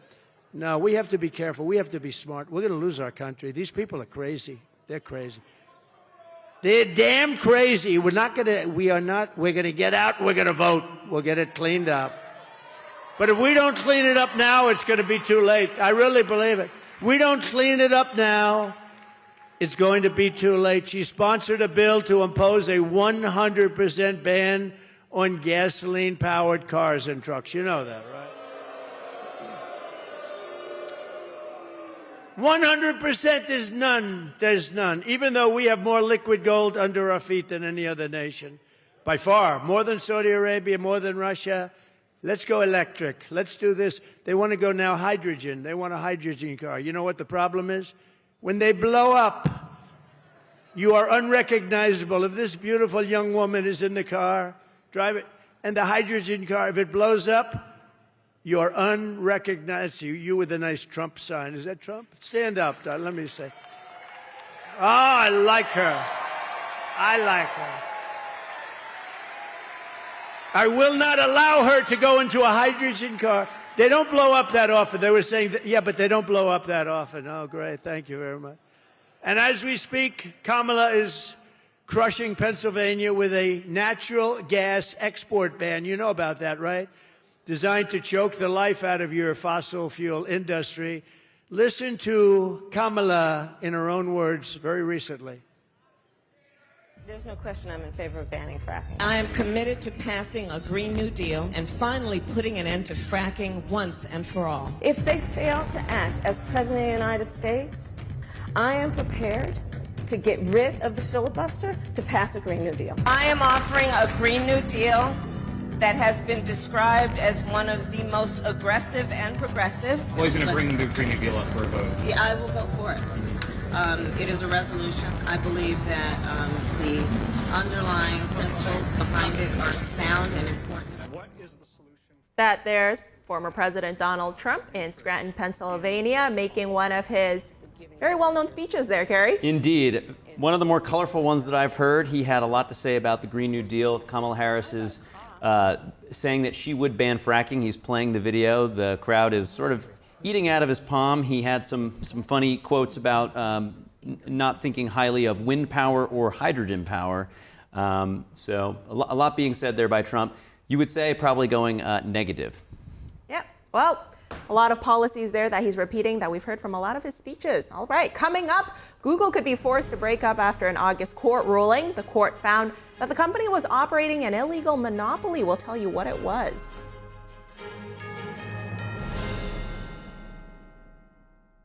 Hi, I'm Susan Lucci. I never thought about heart disease until I had my own heart event. I had heard many times that heart disease is the #1 killer. It went in one ear and out the other, frankly. I never had a health issue. I felt this slight pressure on my chest, just slight. But a few days later, while shopping at a boutique, that pressure returned, much stronger. By the time I got to the ER, the doctor decided to give me a CAT scan. He said, "I don't think you understand. You are on the verge of a heart attack." I had a 90% blockage in my main artery and a 75% blockage in the adjacent artery. I received 2 stents in my arteries, stents developed through research funded by the American Heart Association. Those stents saved my life. That's why I'm in front of you today, asking you to join me in supporting the American Heart Association by becoming a monthly donor. Call now or go to helpheart.org. For only $19 a month, just 63 cents a day, your support now can help save your life or the life of someone you love. With you by our side, together we'll keep fighting this battle. Give $19 a month with your credit card, and we'll send you this special t-shirt that you can wear to show that you are helping save lives. I'm so grateful to the American Heart Association. Their research helped save my life. Put yourself on your to-do list. It could be the most important thing you ever do. Please, listen to your heart. The only reason I'm here today is because I did. So please call the number on your screen or go to helpheart.org now. Join me as a monthly donor today and help save even more lives. Thank you. 我们师傅讲过，过去武术的身法，你上阵了，你要是身法你保持好了，你就失去了生命。Are today's mainstream martial arts not traditional martial arts? 现在有些人他学说传统武术，他尤其是西方人，他不懂。为什么要举行大赛呢？因为新唐人他就是要提倡传统武术，复兴中华5000年的传统文化。传统武术，真正的传统武术是讲武德的。我相信有一点，就是守住武德，就有人教。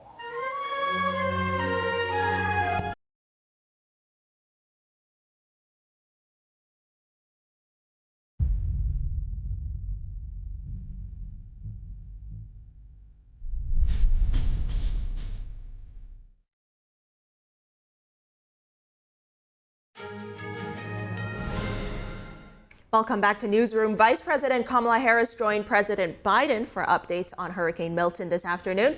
NTD correspondent Jason Blair reports. Vice President Kamala Harris joined the meeting virtually from New York. And in the hours and days ahead, President Biden and I and our administration will continue to do everything we can to protect the people who have been in the path of this storm. And once the storm has passed, we will be there to help folks recover and rebuild.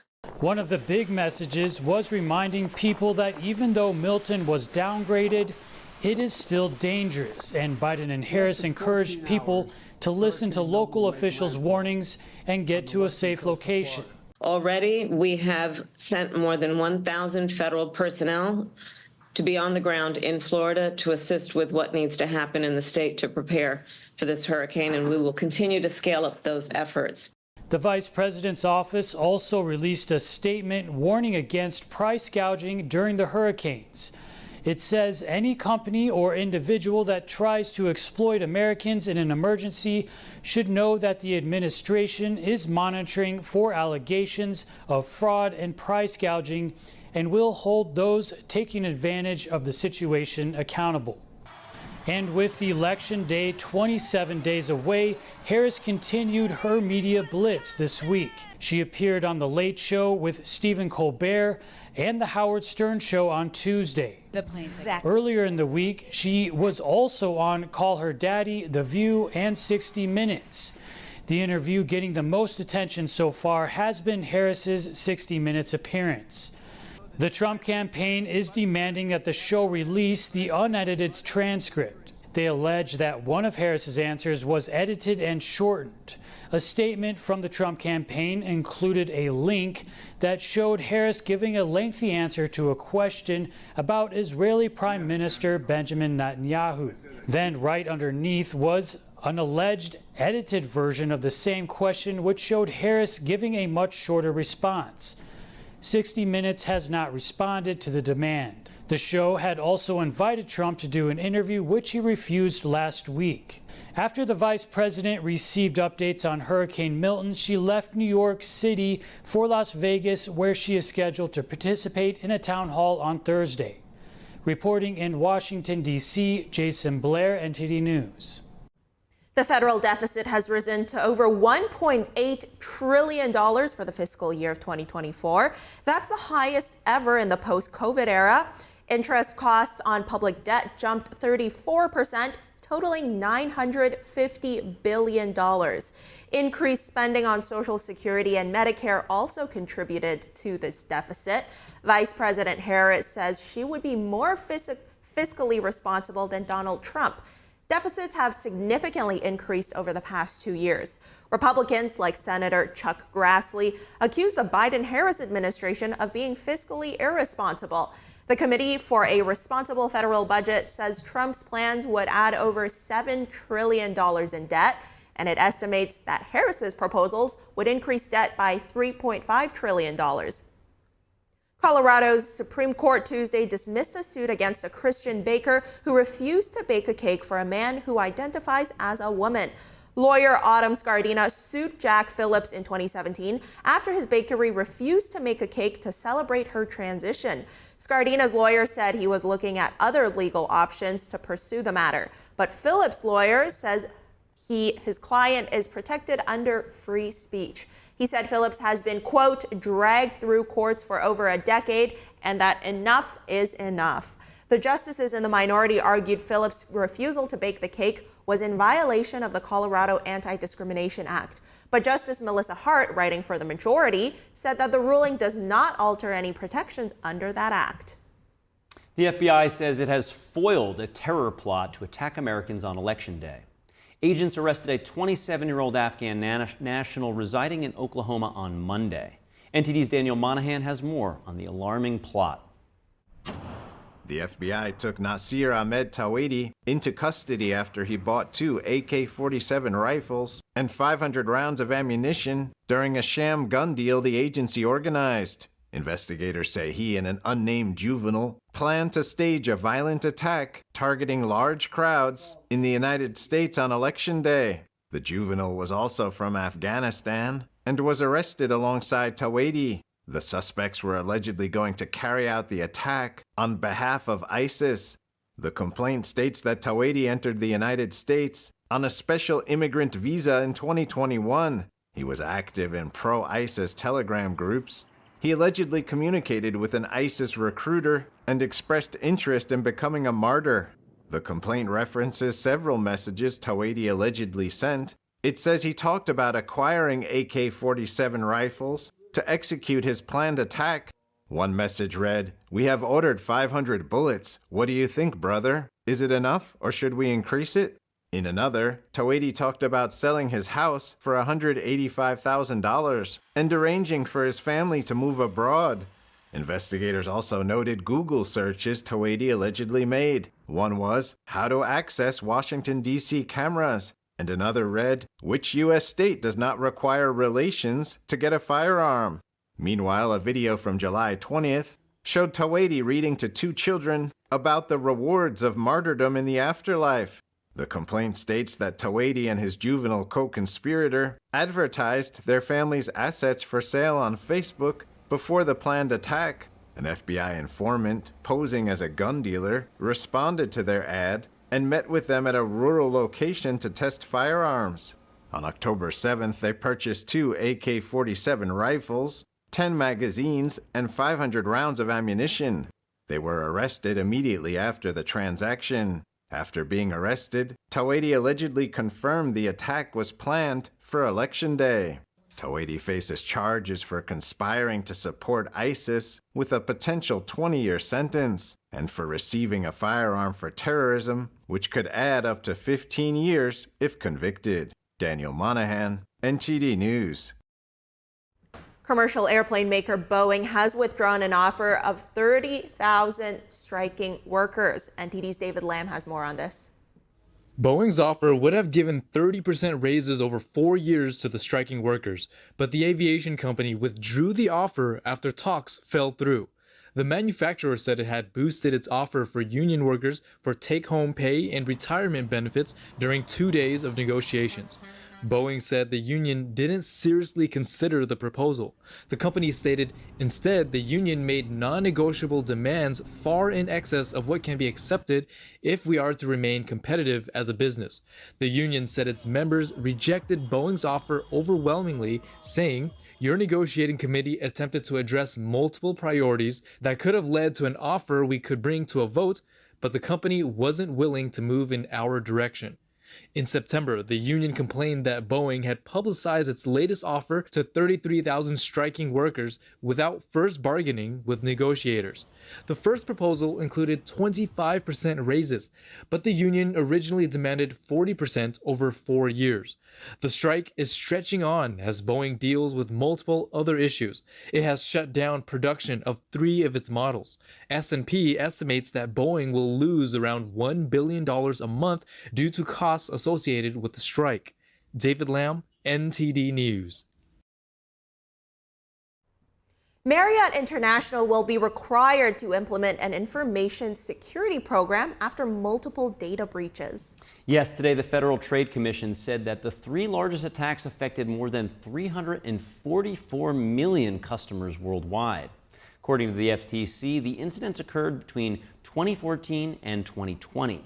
Today, the agency announced that Marriott has agreed to allow U.S. guests to ask for the deletion of their personal information. The world's largest hotel company will also be required to review loyalty rewards upon customer request. The FTC added that Marriott settled a separate action brought by 49 states and the District of Columbia. The $52 million settlement resolves similar data security allegations. Google could be forced to break up. The Justice Department said it may ask a judge to force the company to sell off businesses like its Chrome browser, its Android phone operating system, as well as its publisher ad server. This comes after an August court ruling when Google was found to be operating an illegal monopoly in search engine marketing. Now the Justice Department is considering what penalties to demand, with a breakup among the options. Another would be to require Google to supply rivals with the indexes, data and models it uses for search functions. Officials could also seek to stop payments the firm makes to have its search engine pre-installed or set as the standard option for new devices. Google pays billions every year to companies like Apple to secure default status for its products.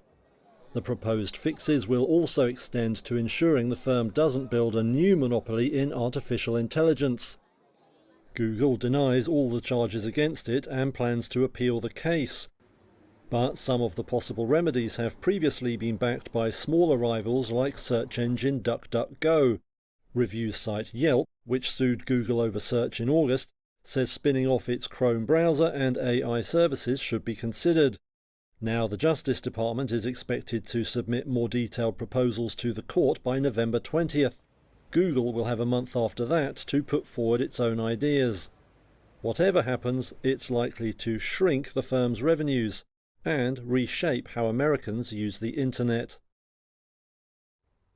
3 scientists won the 2024 Nobel Prize in Chemistry today for their work on the structure of proteins. The Royal Swedish Academy of Sciences said half the prize was awarded to U.S. scientist David Baker. The other half was shared by U.S. scientist John Jumper and British scientist Demis Hassabis. Hassabis and Jumper used artificial intelligence to predict the structure of almost all known proteins, while Baker created entirely new proteins. The prize is widely regarded as among the most prestigious in the scientific world. It is worth $1.1 million. Last week, we reported on Alaska's Fat Bear contest. Now we have a winner. Defending champion, nicknamed Grazer, defeated the bear who killed her cub earlier this year. In a tournament-style knockout, people were encouraged to cast their votes online for the bear that they believe shows the best signs of being prepared for the winter. For Alaska's brown bears, that means how much fat they've accumulated gorging on salmon. People could watch the bears in action over live stream. Grazer's final round opponent, Chunk, is one of the most dominant male bears in the area. He had earlier attacked and killed one of Grazer's cubs. But fans gave Grazer the last laugh, spurring her to victory with a margin of more than 40,000 votes. The All England Club said today that Wimbledon will break with tradition. Line judges will be replaced with electronic line calling from next year's championships. The sight of immaculately dressed line judges standing or crouching at the side and back of the grass courts has been a feature at the Grand Slam for 147 years. The Australian Open and US Open have already replaced line judges with electronic calling. The French Open still relies on the human eye. Wimbledon said the electronic calling will also be used across the qualifying tournament. The decision may sadden traditionalists. It will likely mark the end of the arguments over line calls that are a part of Wimbledon folklore. Coming up, Amazon Pharmacy is expanding. The company says its same-day delivery of medication will cover nearly half the U.S. in 2025. Stay tuned for that after this break.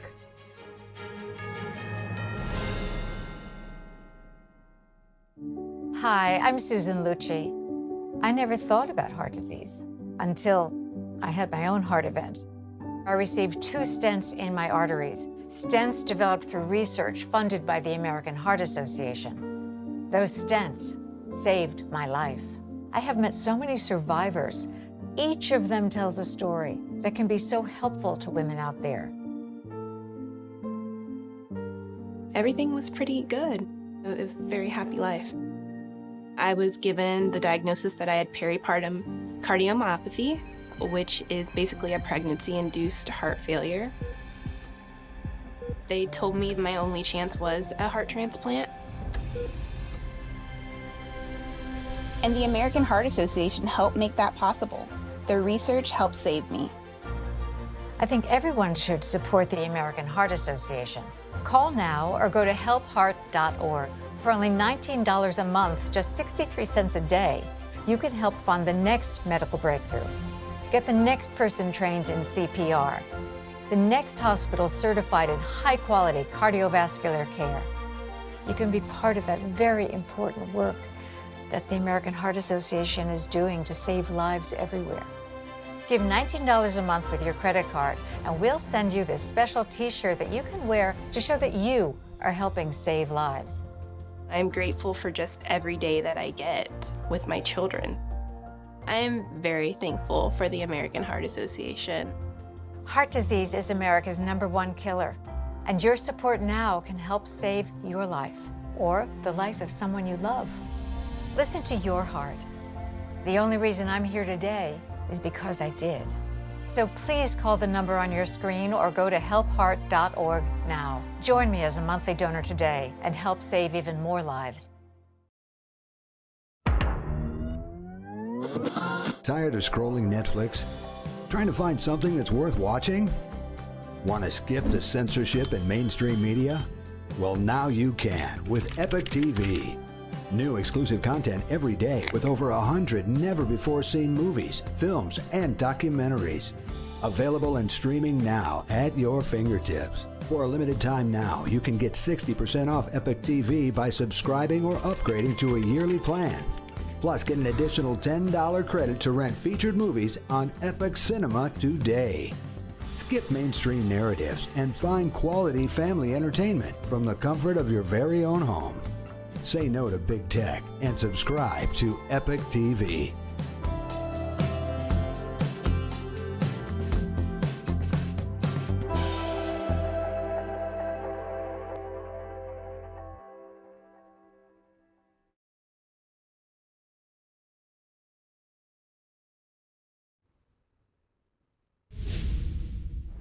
Welcome to NTD Newsroom. I'm Fiona G. And I'm Carrie Dunst.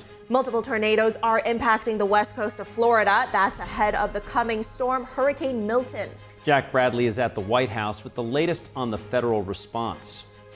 Hurricane Milton is approaching the Gulf Coast just weeks after Hurricane Helene. And now the massive losses expected are being compared to Hurricane Katrina.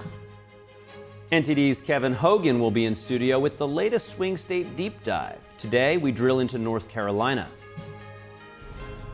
The Department of Justice considers breaking up Google, accusing the tech giant of illegal conduct.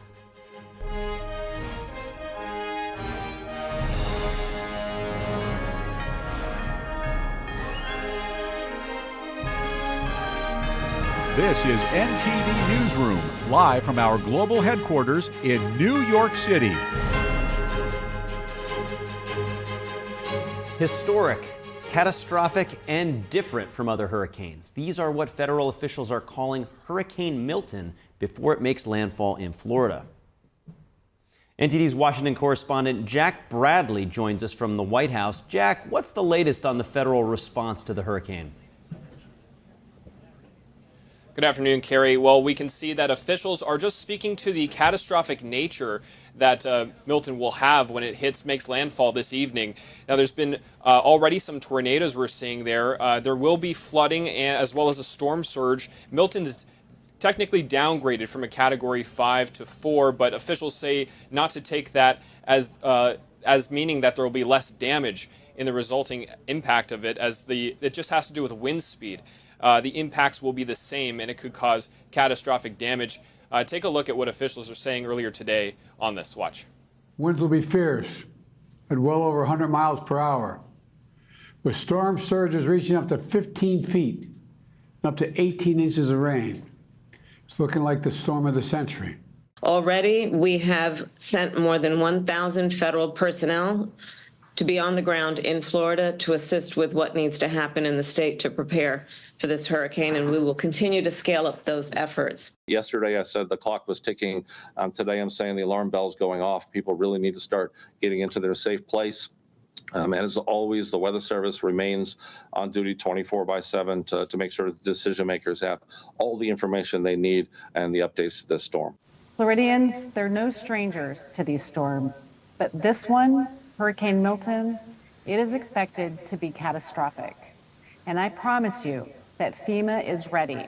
FEMA and the entire federal family will be there to provide those immediate life-saving activities and begin to stabilize the incident after the storm passes. And again, I will be there on the ground to assess the impacts and prioritize the movement of federal resources to where the state needs them most.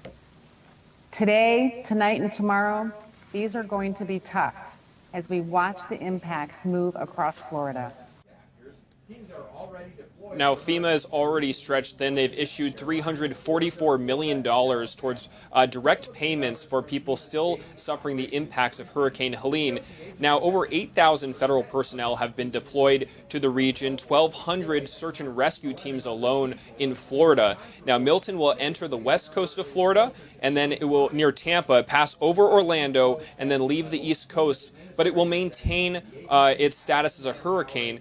Now, this is obviously strange, as usually when these kinds of hurricanes make landfall, they downgrade to a tropical storm. So it speaks to the gravity of this hurricane. Hurricane Milton is currently a Category 4. Now, it's one of the strongest Atlantic hurricanes we've ever recorded. Over 20 million people across the state are under hurricane watch, and this evening President Biden will provide an update as the hurricane gets closer. The eye of the hurricane is expected to pass over Florida in the midnight hours or early tomorrow morning. Now, Biden spoke over the phone in other news with Prime Minister Benjamin Netanyahu, which is significant, as it's the first time they've spoken together directly in over a month. This just shows they were talking about how the U.S. and Israel will respond to the attack from Iran, the most recent attack, missile barrage there. They spoke for about 30 minutes, and there will be more updating to come on that. Carrie? NTD's Jack Bradley reporting live from the White House. Thanks, Jack. Great reporting there from Jack Bradley about the devastating hurricane that is coming to Florida tonight, most probably. Hurricane Milton is going to make landfall, and Floridians are evacuating. Christina Corona tells us more.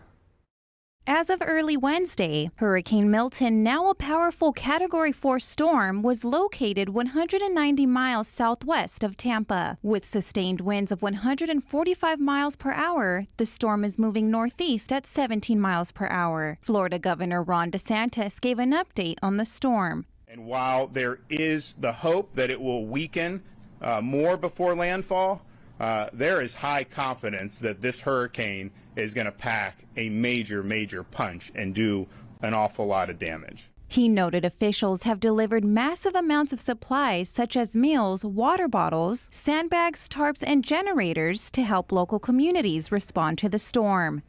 We've also deployed more than 11,000 feet of flood protection systems and erected them around critical infrastructure like hospitals, wastewater treatment facilities, and electric infrastructure. DeSantis reassured residents that Florida had prepared significant fuel reserves ahead of Hurricane Milton, with supplies strategically staged and ready to be deployed as needed. We still have on hand 1.6 million gallons of diesel and 1.1 million gallons of gasoline.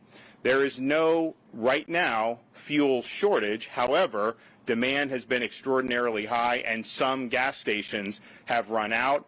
To be able to help ameliorate that, the Florida Highway Patrol has facilitated 106 long-distance fuel tanker escorts with sirens getting through traffic.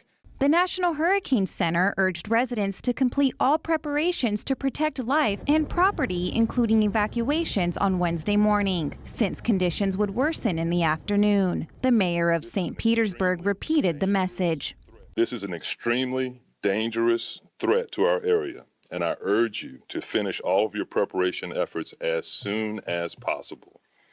We are expecting between 8 to 12 feet of storm surge and winds up to 100 miles per hour. We anticipate that we will begin to feel the impacts from Milton in the next few hours. Officials are urging residents to seek safety by heading to their nearest shelter. If you live in a mobile or manufactured home and you're in this impact area, please go to a local shelter. If you rely on power for medical devices or other things, please go to a local shelter. Your home and belongings can be replaced, but you cannot. Several evacuees shared their experiences regarding the conditions at the shelters. I'm in an evacuation center, but there's over 1,000 people here. It's kind of scary. I'm really happy that we get fed. That's one thing. The rooms are nice. I mean, they keep about 20 people per classroom, and that's adequate. I think they're nice. Tornadoes were spotted in South Florida Wednesday as Hurricane Milton approached, crossing Interstate 75. The National Weather Service issued tornado watches for 20 counties, covering a large portion of Florida, including the Tampa area, the Florida Keys, and Miami-Dade County. Christina Corona, NTD News. A growing number of gas stations were flashing their empty signs yesterday. Panic buying has gripped Florida as residents brace for a possible monster hurricane. By 6:30 p.m. local time yesterday, around 17% of gasoline stations in Florida had run out of fuel. That's compared to almost no outages on Monday.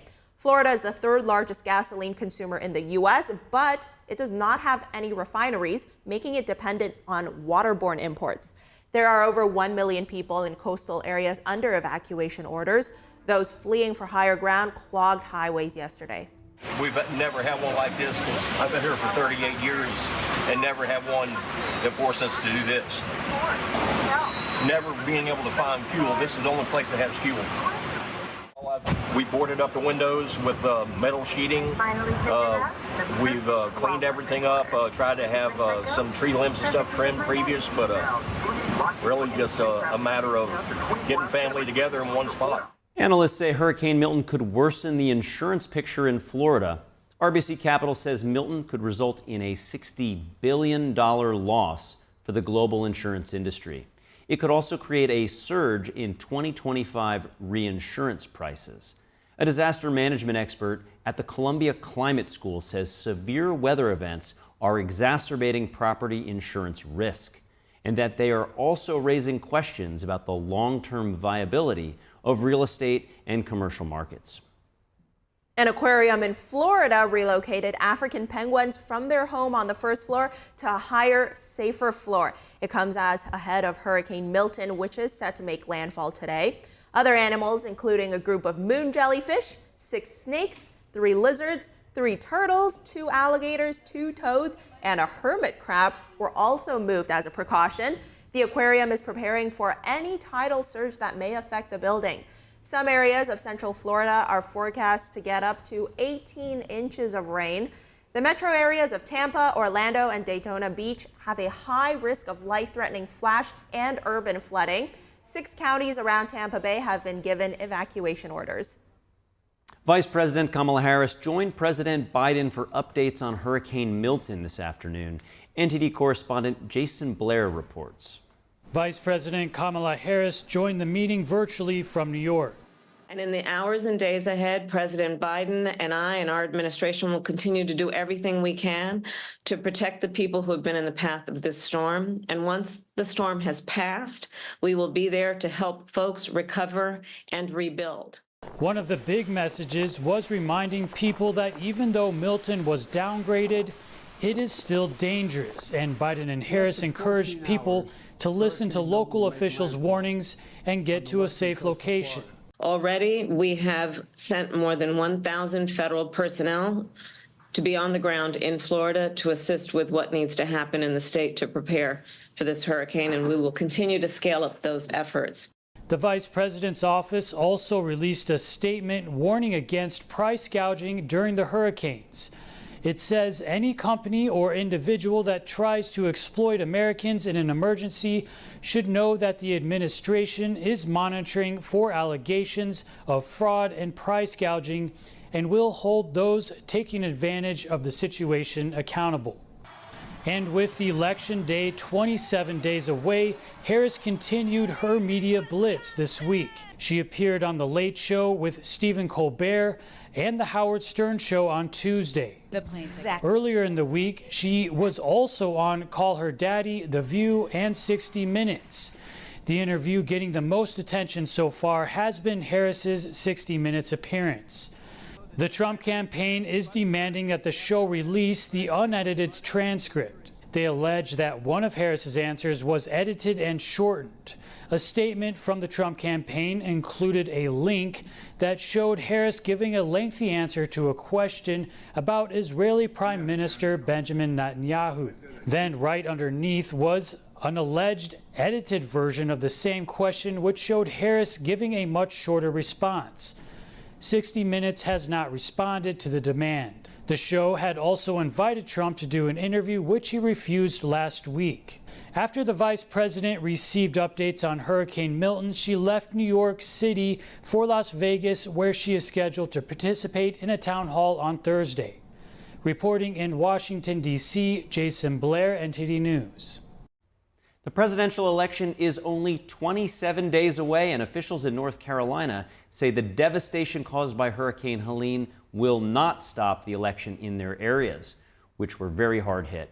Specifically, the director of Buncombe County Election Services says that the county will vote. Here to discuss this key swing state is NTD's Kevin Hogan. Kevin, good to have you here. Which counties in North Carolina are the ones that we should really be keying in on? Well, yeah, it's great to be here with you, Carrie. And, first of all, our hearts go out to all the victims of Hurricane Helene and all their families. And, elections officials, as you were mentioning, are just doing everything they can to make sure that every ballot is counted. For example, the North Carolina State Board of Elections, they're giving the local election officials more authority. That's to get things like emergency supplies out to these people. Also, try to get them better access to mail-in votes when they're in those shelters that they set up, and also changing any voting sites that they may need. Now, back to your question, so we talk about North Carolina's counties here.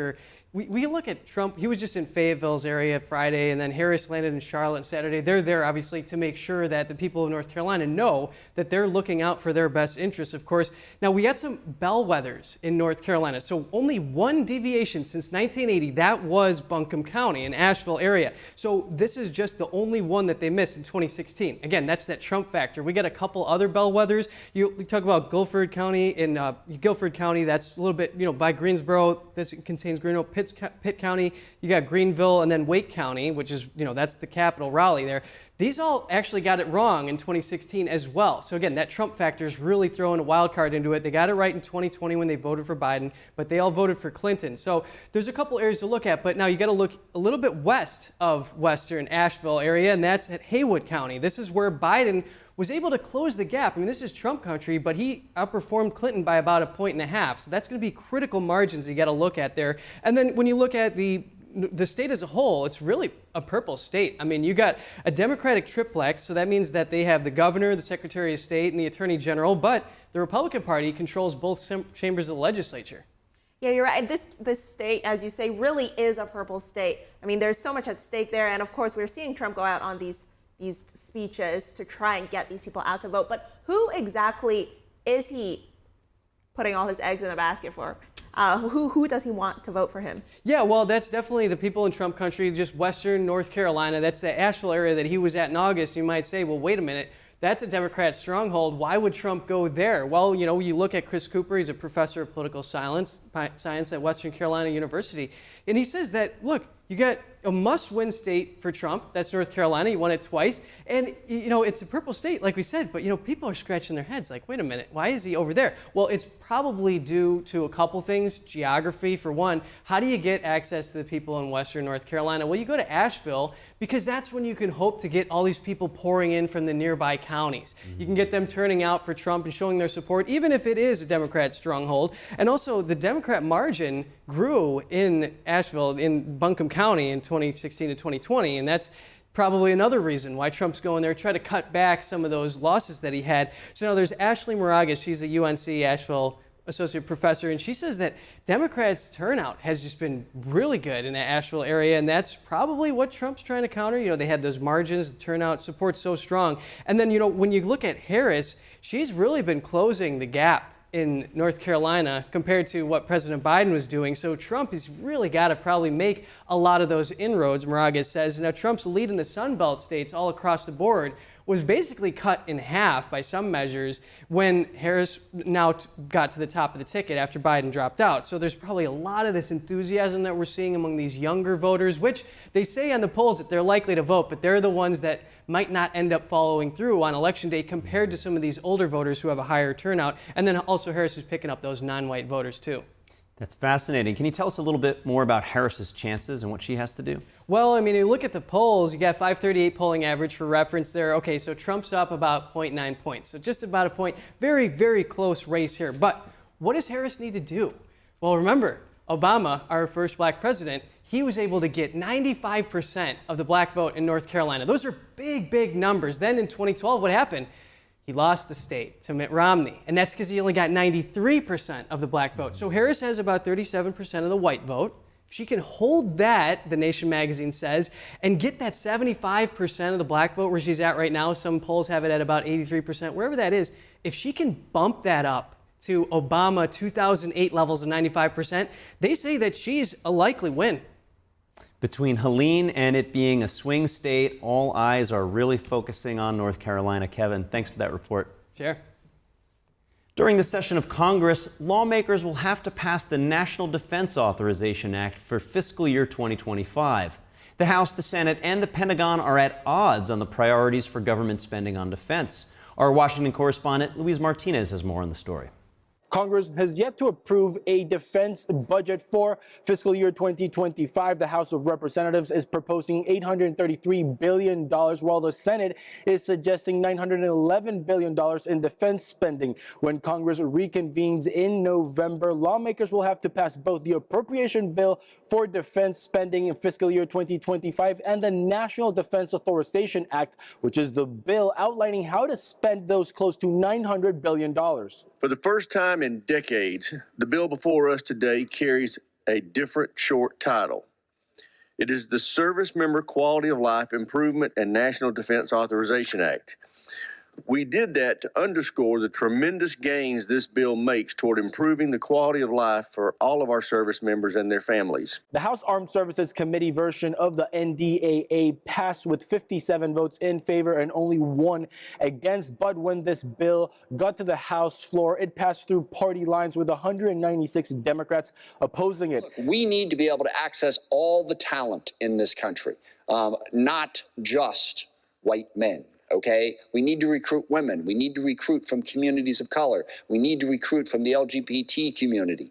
That is crucial to making sure we have the talent we need. Secretary of Defense Lloyd Austin also opposes the House's version of the National Defense Authorization Act. According to Secretary Austin, if left unaddressed, certain provisions in the House passed or Senate proposed bills will substantially impact the department's ability to accomplish our strategic goals. The Pentagon also opposes the 19% pay increase for junior officers, arguing it cuts into the gap between junior and senior officers, and has requested to build 1, not 2 Virginia-class submarines in fiscal year 2025, something Senate Democrats oppose. Russia and China are trending in the opposite direction. They're building more, they're developing more and more advanced submarines. The decision to fund the production of just 1 Virginia-class submarine seems highly alarming. Senate and House Democrats oppose the House's version of the National Defense Authorization Act as it prohibits funding for service members to access abortion and other DEI policies. Reporting from Washington, D.C., Luis Eduardo Martinez, NTD News. Coming up, the Department of Justice considers breaking up Google, accusing the tech giant of illegal conduct. Hurricane Milton is set to make landfall this evening, and it could cost the global insurance industry as much as $100 billion in losses. We'll have that and more after the break.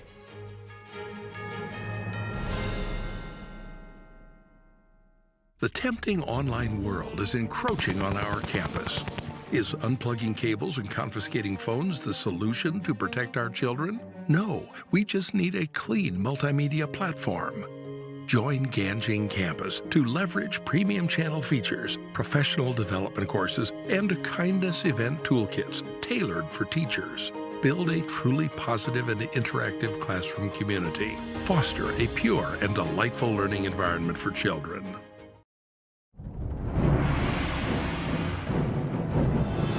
A performance that truly matters. For each and every one of us. This is what you've been waiting for.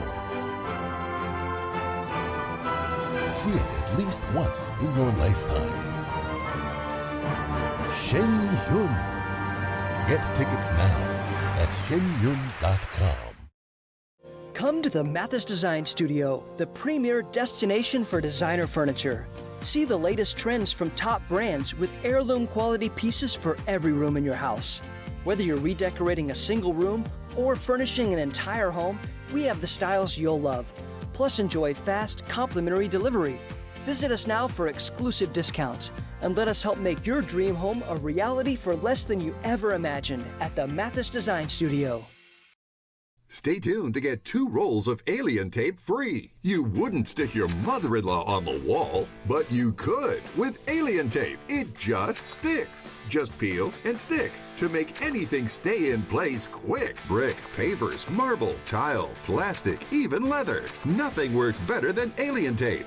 You wouldn't stick your fishbowl on a moving car, but you could with alien tape. The secret is nano-stick technology that grabs and locks on to secure one side of the surface to the other. Alien tape secures in seconds, then twist, pull, and rinse to reuse. Call or go online to get your first roll of alien tape for just $19.99, plus shipping and processing. But to make this deal really stick, we'll give you 2 more rolls absolutely free. You get 3 rolls of alien tape for 1 low price. Order now. To order, call 1-800-490-1364 or go to tryalientape.com. So call 1-800-490-1364 or order online at tryalientape.com. Hear that? That's the sound of your life.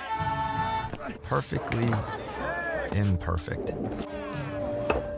But every time you drive after drinking, the music gets drowned out.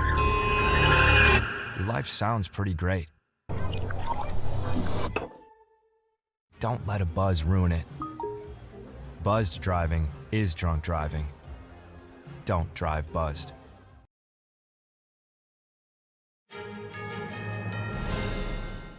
For today's Business Matters, we have Don Ma here with us. Don, it's good to see you. What's happening today in the world of business? Yeah, good to see you guys as well. So let me start off with Boeing, actually. So what's happening is that talks broke down between Boeing and the Machinists Union. The company withdrew a pay raise offer for striking workers. No new talks with their union are scheduled. Over 30,000 workers have been on strike for 3 weeks. The International Association of Machinists seek a 40% pay raise over 4 years. They also aim to restore a pension plan workers lost 10 years ago. And the head of Boeing's commercial planes business told workers that the union did not seriously consider the company's proposals, adding further negotiations do not make sense. S&P said yesterday that it placed Boeing's rating on CreditWatch negative. It says the company will likely seek incremental funding. And Honda is recalling about 1.7 million vehicles in the U.S. Difficulty in steering on certain models could increase the risk of a crash, and the recall includes some of its more famous vehicles from model years 2022 to 25. Dealers will make the necessary repairs at no charge. As well, Brazil's Supreme Court lifted a ban on social media platform X yesterday. It happened after the social media platform reversed course. It paid fines, appointed a local representative, and blocked accounts flagged by a Brazilian court. And the platform had been suspended in Brazil since late August. You remember that. Supreme Court Justice Alexander de Moraes gave X the green light to resume operations in the country effective immediately. Musk had been locked in a months-long feud with the judge, and Brazil is X's 6th biggest market globally, has more than 21 million users there. Now, losses from Hurricane Milton could reach as much as $100 billion for the global insurance industry. And this could create a surge in 2025 reinsurance prices that could boost some insurance companies' shares. So if Milton makes direct landfall in the densely populated Tampa area, analysts at Morningstar DBRS estimate between $60 to $100 billion in losses, and this would put Milton on par with Hurricane Katrina back in 2005. The Category 5 hurricane is expected to reach the Gulf Coast of Florida this evening or early tomorrow, targeting an area still recovering from Hurricane Helene that hit less than 2 weeks ago. In response to the rising losses from natural disasters, insurers and reinsurers who insure the insurers raised rates and excluded higher risk business. And widening U.S. budget deficits and inflationary trade policies after the presidential election could weigh on U.S. government bonds. So bond-focused management firm PIMCO is expecting a so-called soft landing for the U.S. economy as inflation subsides and economic activity remains solid. But the company says a slowdown could still be positive for bonds, since the Federal Reserve would cut interest rates more aggressively. PIMCO favors intermediate duration bonds, such as the 5-year Treasury securities, which are expected to gain value due to lower interest rates. And the outlook is cloudier, however, for longer duration bonds, which could be negatively affected by U.S. fiscal and trade policies. PIMCO says that no matter who wins the election in November, U.S. deficits will be the biggest loser. And one step forward and one step back in solving the mystery of Bitcoin creator Satoshi Nakamoto. A new HBO documentary, Money Electric, The Bitcoin Mystery, directed by Colin Hoback, names Peter Todd as the elusive creator. But Todd has come out and said he is not Satoshi, and that being accused of being irresponsible and putting his life in danger. Hoback told CNN he is not surprised by Todd's denial and remains confident in his conclusion. The director said they made their case to Todd for the film and his reaction was more telling than the evidence. And a stock market rally in China is fizzing out. Market analysts say investors are reacting to a lack of fiscal stimulus measures. Shares had climbed after the Golden Week holiday, but then dropped back. In fact, benchmark indexes in China reported their biggest daily losses since the pandemic began, and this follows a highly anticipated news conference by China's National Development and Reform Commission. Investors were left disappointed by the lack of details on how to boost the world's second largest economy. China's growth has slowed as it continues to grapple with the property market slump and more. Now, last month, Lebanon was rocked by exploding pagers and walkie-talkies that targeted members of the Hezbollah terrorist group. But now worries about those exploding devices are spreading way beyond Lebanon. The world's largest airline has banned pagers and walkie-talkies on flights. And now China is taking advantage of the risk and fears. Take a look at this. On China's tightly controlled social media, the censors have allowed this 2011 video of an exploding iPhone to go viral, drawing misleading comparisons to the deadly attacks in Lebanon. Thousands of pagers and walkie-talkies rigged with explosives. Chinese social media influencers are using the 13-year-old video, spreading rumors about Apple iPhones, suggesting without evidence, ordinary iPhones that haven't been tampered with can be remotely detonated, making them deadly weapons. You can't just make an iPhone blow up like that without putting explosives in it. We tracked down the man behind the original viral video, American YouTuber Chris Bowden. He says this iPhone was hooked up to a high-voltage machine. To make that little iPhone blow up, we had to have a power supply that was bigger than a refrigerator and weighs about half a ton. Fears that iPhones could explode are spreading quickly online. It's a very real threat, one user writes. Another says, if we want to protect our lives, we should use Chinese products. Some influencers are encouraging users to switch to Chinese brands. Cyber nationalism in China creates fertile ground for false attacks on foreign brands like Apple. These posts untouched by Beijing's army of online censors. If you had one of these iPhones... Former CIA operative Bob Baer points out iPhones are primarily assembled in China. I mean, if the Chinese government were involved, they could rig any of these phones. Baer says there's no evidence any phones are being weaponized. Any phone with a chip is insecure. You can blow somebody up if you can put in a detonator, an explosive. Now, the Justice Department considers breaking up Google, accusing the tech giant of having an illegal monopoly for over a decade. Here's this story. The Department of Justice has indicated it's considering breaking up Google. In a filing, DOJ says Google's illegal monopoly in search and advertising has resulted in pernicious harms for over a decade. It says Google's practices have made it difficult to compete with. What's really important in this decision is they're tackling the search business, where Google and Alphabet makes the bulk of their money. Tech expert Ashley Monraj says this could have a major impact on Google's revenue, possibly forcing Google to license searching technology and let others access search data. Monraj says Google's amalgamation of different services gives advertisers a relatively easy and effective time. In a potential breakup scenario, advertisers could have to use many more third parties. I'm not sure that if we do get sub-services or smaller services, they would be as widely available and functional as Google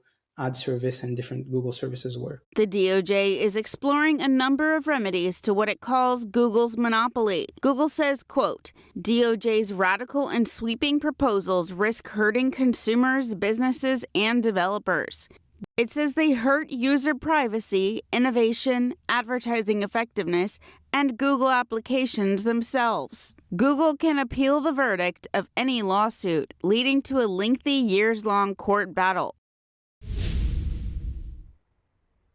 Meanwhile, a legal setback for Bayer has sent stocks tumbling. Washington's top court has said it would review a case alleging exposure from products made by the company's Monsanto unit harmed people at a school.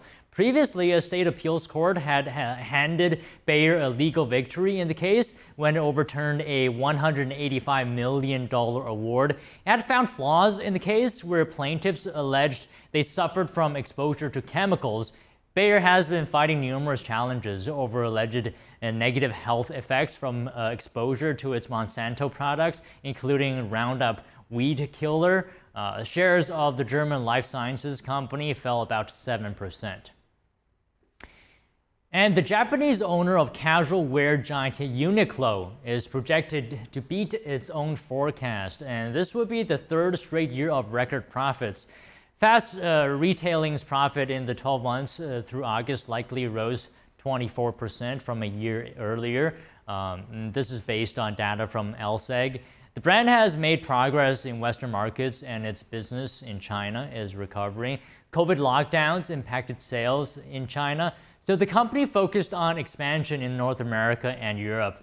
Now, in China, the company has been scaling back store openings and addressing underperforming locations. The company is expected to release its earnings report tomorrow.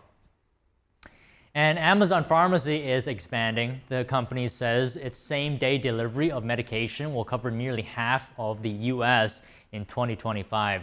The e-commerce giant has announced its plans to bring prescription delivery to 20 more cities next year, and that includes Boston, Dallas, Minneapolis, Philadelphia, and San Diego. The service is offered through the Amazon Pharmacy section of its website and app. Now, speaking of Amazon, October 8th and 9th are Amazon's Prime Big Deal Days. NTD Sean Marshall takes a look into how the Prime Day sales strategy has affected Amazon's business and consumers. Amazon puts a lot into advertising its Prime Big Day deals. It offers a big variety of discounts, deals, and offers exclusive to Amazon Prime customers. 2014, the planning of the sales event was so secretive within the company that it was given a code name, D1. The 48-hour sale has been growing ever since. Amazon doesn't release too many specific sales numbers of its Prime Days, but business is expected to increase. July 2024's Prime Days set a record in consumer spending of $14 billion, up 11% year over year. Over 53% of Amazon Prime Day shoppers waited for the sale to purchase items. Big brands also take advantage of the July and October event days. In preparing for the holiday shopping season and to get a lead on the competition, 53% of leading brands expect to increase their e-commerce spending for Amazon Prime Days, according to McKinsey. Since the sales event's inception, advertising spending by brands and marketers has gone way up, with global ad spending up 496%. and cost per click increased 66%. This has resulted in advertising attributed sales revenue growing by 468%. It's probably a good time to stock up on Halloween or holiday season items. The sales end October 9th at midnight. Sean Marshall, NTD News. All right, on to markets. Wall Street's three main stock indexes closed higher today. Investors digested Federal Reserve meeting minutes ahead of September inflation data and earnings report.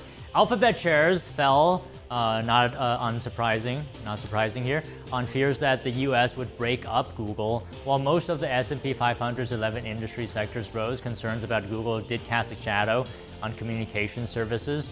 Stocks held roughly steady right after the Fed's September meeting minutes. That's where they showed a substantial majority of officials supported a half-point rate cut. However, there was broader agreement the Fed would not commit to any particular pace of cuts, and investors were also monitoring for potential damage from Category 5 Hurricane Milton due to make landfall in Florida on Wednesday. All right, that's all happening today on Business Matters. Carrie, Fiona? Sounds like lots of good news for Amazon and Uniqlo. That's right. Yeah, so one interesting thing about these Amazon Prime Day sales is that they do actually offer real discounts on certain products, because I have been monitoring a couple of products over a long period of time. So I know like the prices that these products are usually listed as, and I did check on them during these sales events, and they did get a pretty good discount. Hey, would you look at that? Great news for those shoppers, huh? Yeah, indeed. Well, with the holiday season starting already, you got Halloween into Thanksgiving, and then of course the big holiday season for gift giving. Yeah. You never get started too early. That's right. Time to stock up. I'd say September will be a bit too early, but October is good. Well, thanks for the report, Don. See you tomorrow. All right. Coming up, commercial airline maker Boeing has withdrawn an offer to 33,000 striking workers. We'll have that and more after the break.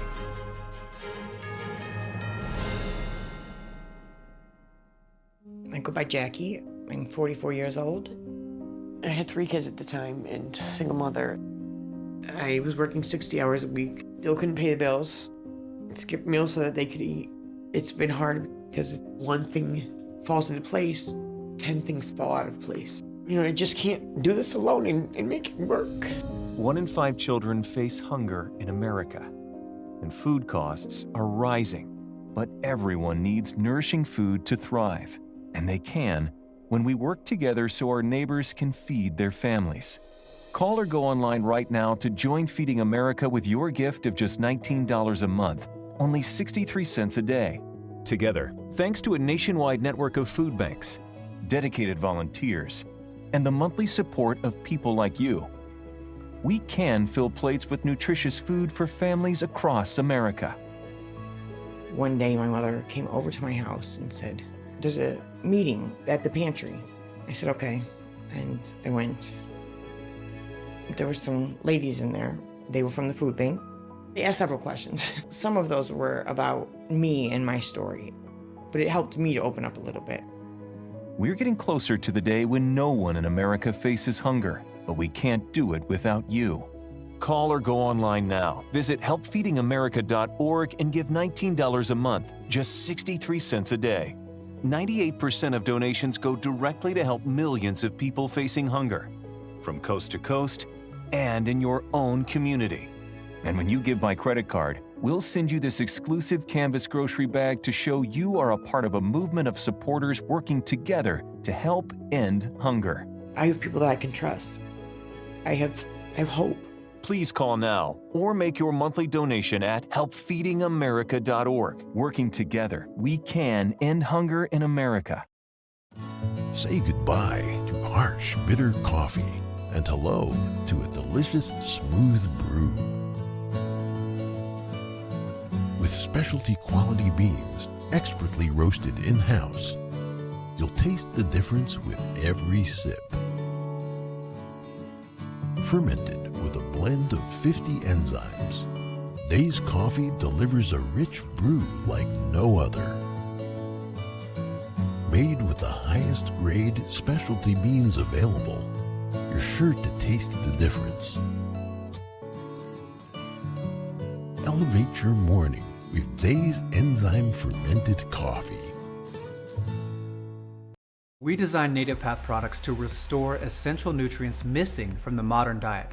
This is what being on the path is all about. We're more than a health and wellness brand, we're a community.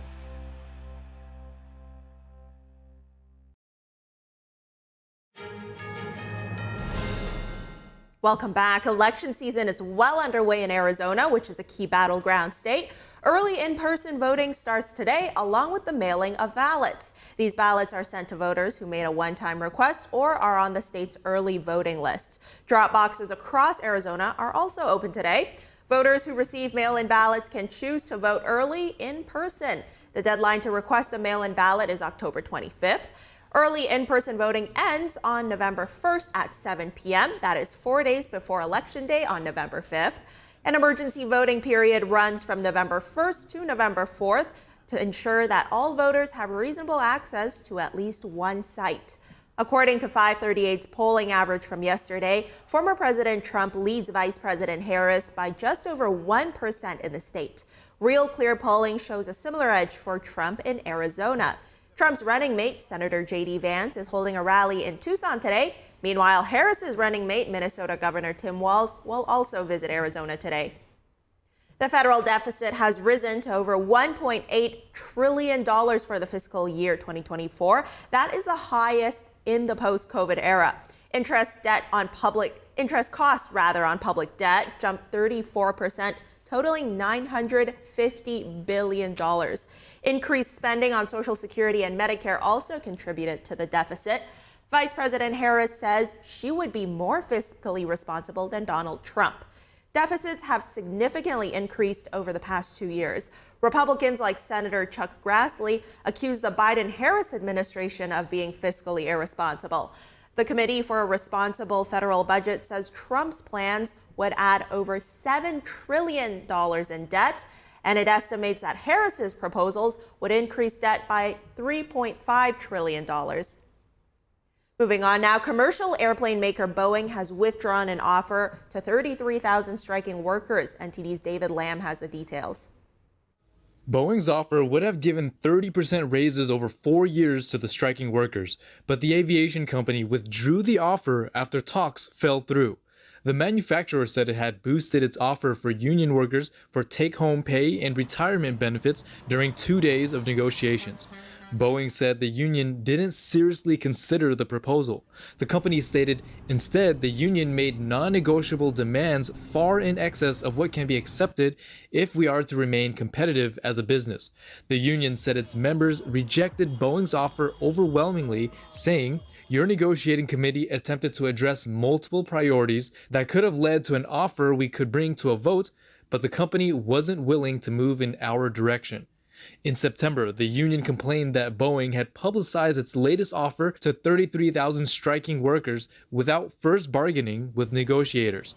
The first proposal included 25% raises, but the union originally demanded 40% over 4 years. The strike is stretching on as Boeing deals with multiple other issues. It has shut down production of 3 of its models. S&P estimates that Boeing will lose around $1 billion a month due to costs associated with the strike. David Lamb, NTD News. When we come back, 3 scientists won the Nobel Prize in Chemistry today for their work on the structure of proteins. We'll find out more about that after this break.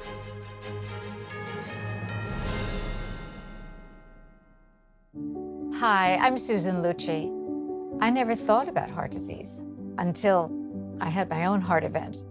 I received 2 stents in my arteries, stents developed through research funded by the American Heart Association. Those stents saved my life. I have met so many survivors. Each of them tells a story that can be so helpful to women out there. Everything was pretty good. It was a very happy life. I was given the diagnosis that I had peripartum cardiomyopathy, which is basically a pregnancy-induced heart failure. They told me my only chance was a heart transplant. And the American Heart Association helped make that possible. Their research helped save me. I think everyone should support the American Heart Association. Call now or go to helpheart.org. For only $19 a month, just 63 cents a day, you can help fund the next medical breakthrough. Get the next person trained in CPR, the next hospital certified in high-quality cardiovascular care. You can be part of that very important work that the American Heart Association is doing to save lives everywhere. Give $19 a month with your credit card, and we'll send you this special t-shirt that you can wear to show that you are helping save lives. I'm grateful for just every day that I get with my children. I am very thankful for the American Heart Association. Heart disease is America's #1 killer, and your support now can help save your life or the life of someone you love. Listen to your heart. The only reason I'm here today is because I did. So please call the number on your screen or go to helpheart.org now. Join me as a monthly donor today and help save even more lives. Will radical lies determine your child's future, or will timeless truths? Fathom the Good equips children with wisdom against the world. Our homeschool curriculum teaches high schoolers to think critically. We provide primary texts, original content, reasoning tools, and mentoring videos to help them transform America. Teach your children to navigate the world's woke confusion. Teach them to fathom the good.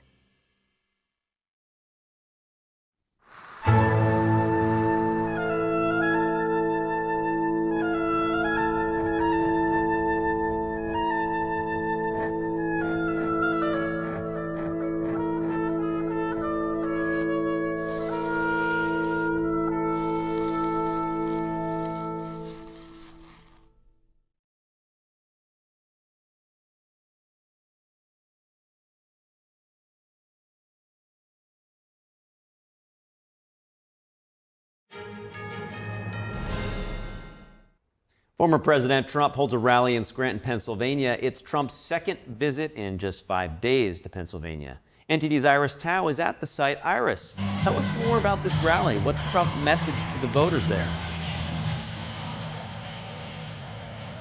Good afternoon to you as well. So here at President Biden's hometown of Scranton, Pennsylvania, former President Trump urges voters here to vote early and also vows to win Pennsylvania, this biggest battleground state, prize with 19 electoral votes. And specifically in an appeal to voters here, Trump vows to lower energy costs by expanding oil drilling and also to cut taxes by limiting tax on tips, tax on overtime, and tax on Social Security. Here's a clip of that one. No tax on tips, no tax on overtime, and no tax on Social Security benefits for our great seniors.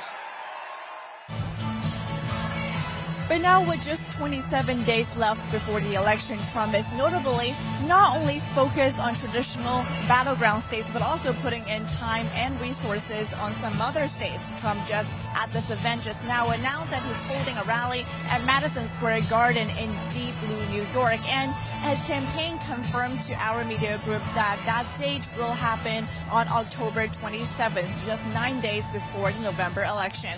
And Trump's reasoning is saying that he thinks illegal immigration and other issues are swaying the minds of some New Yorkers to vote for him. And he also vows to win other traditional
Nobel Prize in Chemistry today for their work on the structure of proteins.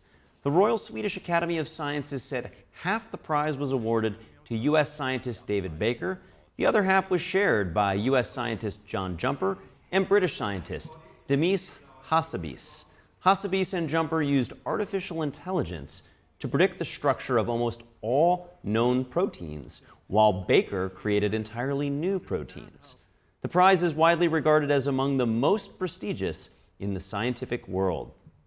It's worth $1.1 million. Moving on now, Colorado's Supreme Court Tuesday dismissed a suit against a Christian baker who refused to bake a cake for a man who identifies as a woman. Lawyer Autumn Scardina sued Jack Phillips in 2017 after his bakery refused to make a cake to celebrate her transition. Scardina's lawyer said he was looking at other legal options to pursue the matter, but Phillips' lawyer has argued his client is protected under free speech. He said Phillips has been, quote, dragged through courts for over a decade, and enough is enough. The justices in the minority argued Phillips' refusal to bake the cake was in violation of the Colorado Anti-Discrimination Act.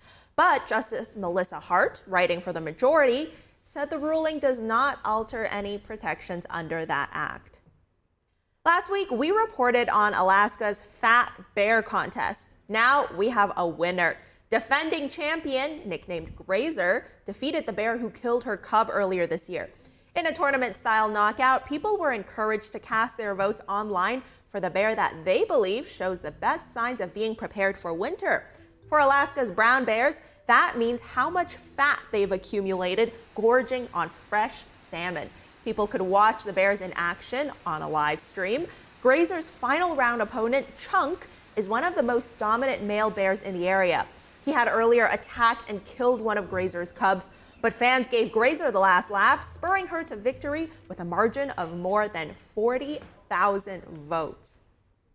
Good for Grazer. I'm so happy for her. She really made a comeback over Chunk, huh? Yeah, that's right. I mean, such an interesting contest as well. I agree. Yeah, being able to watch them in their natural habitat just before they hibernate, it's really beautiful. That's right. Can't wait for next year's competition. That is all for today. Thank you for watching NTD Newsroom. Please join Tiffany Meyer for the NTD Evening News at 6 p.m. Eastern, 3 Pacific. I'm Carrie Dunst. And I am Fiona G. See you tomorrow.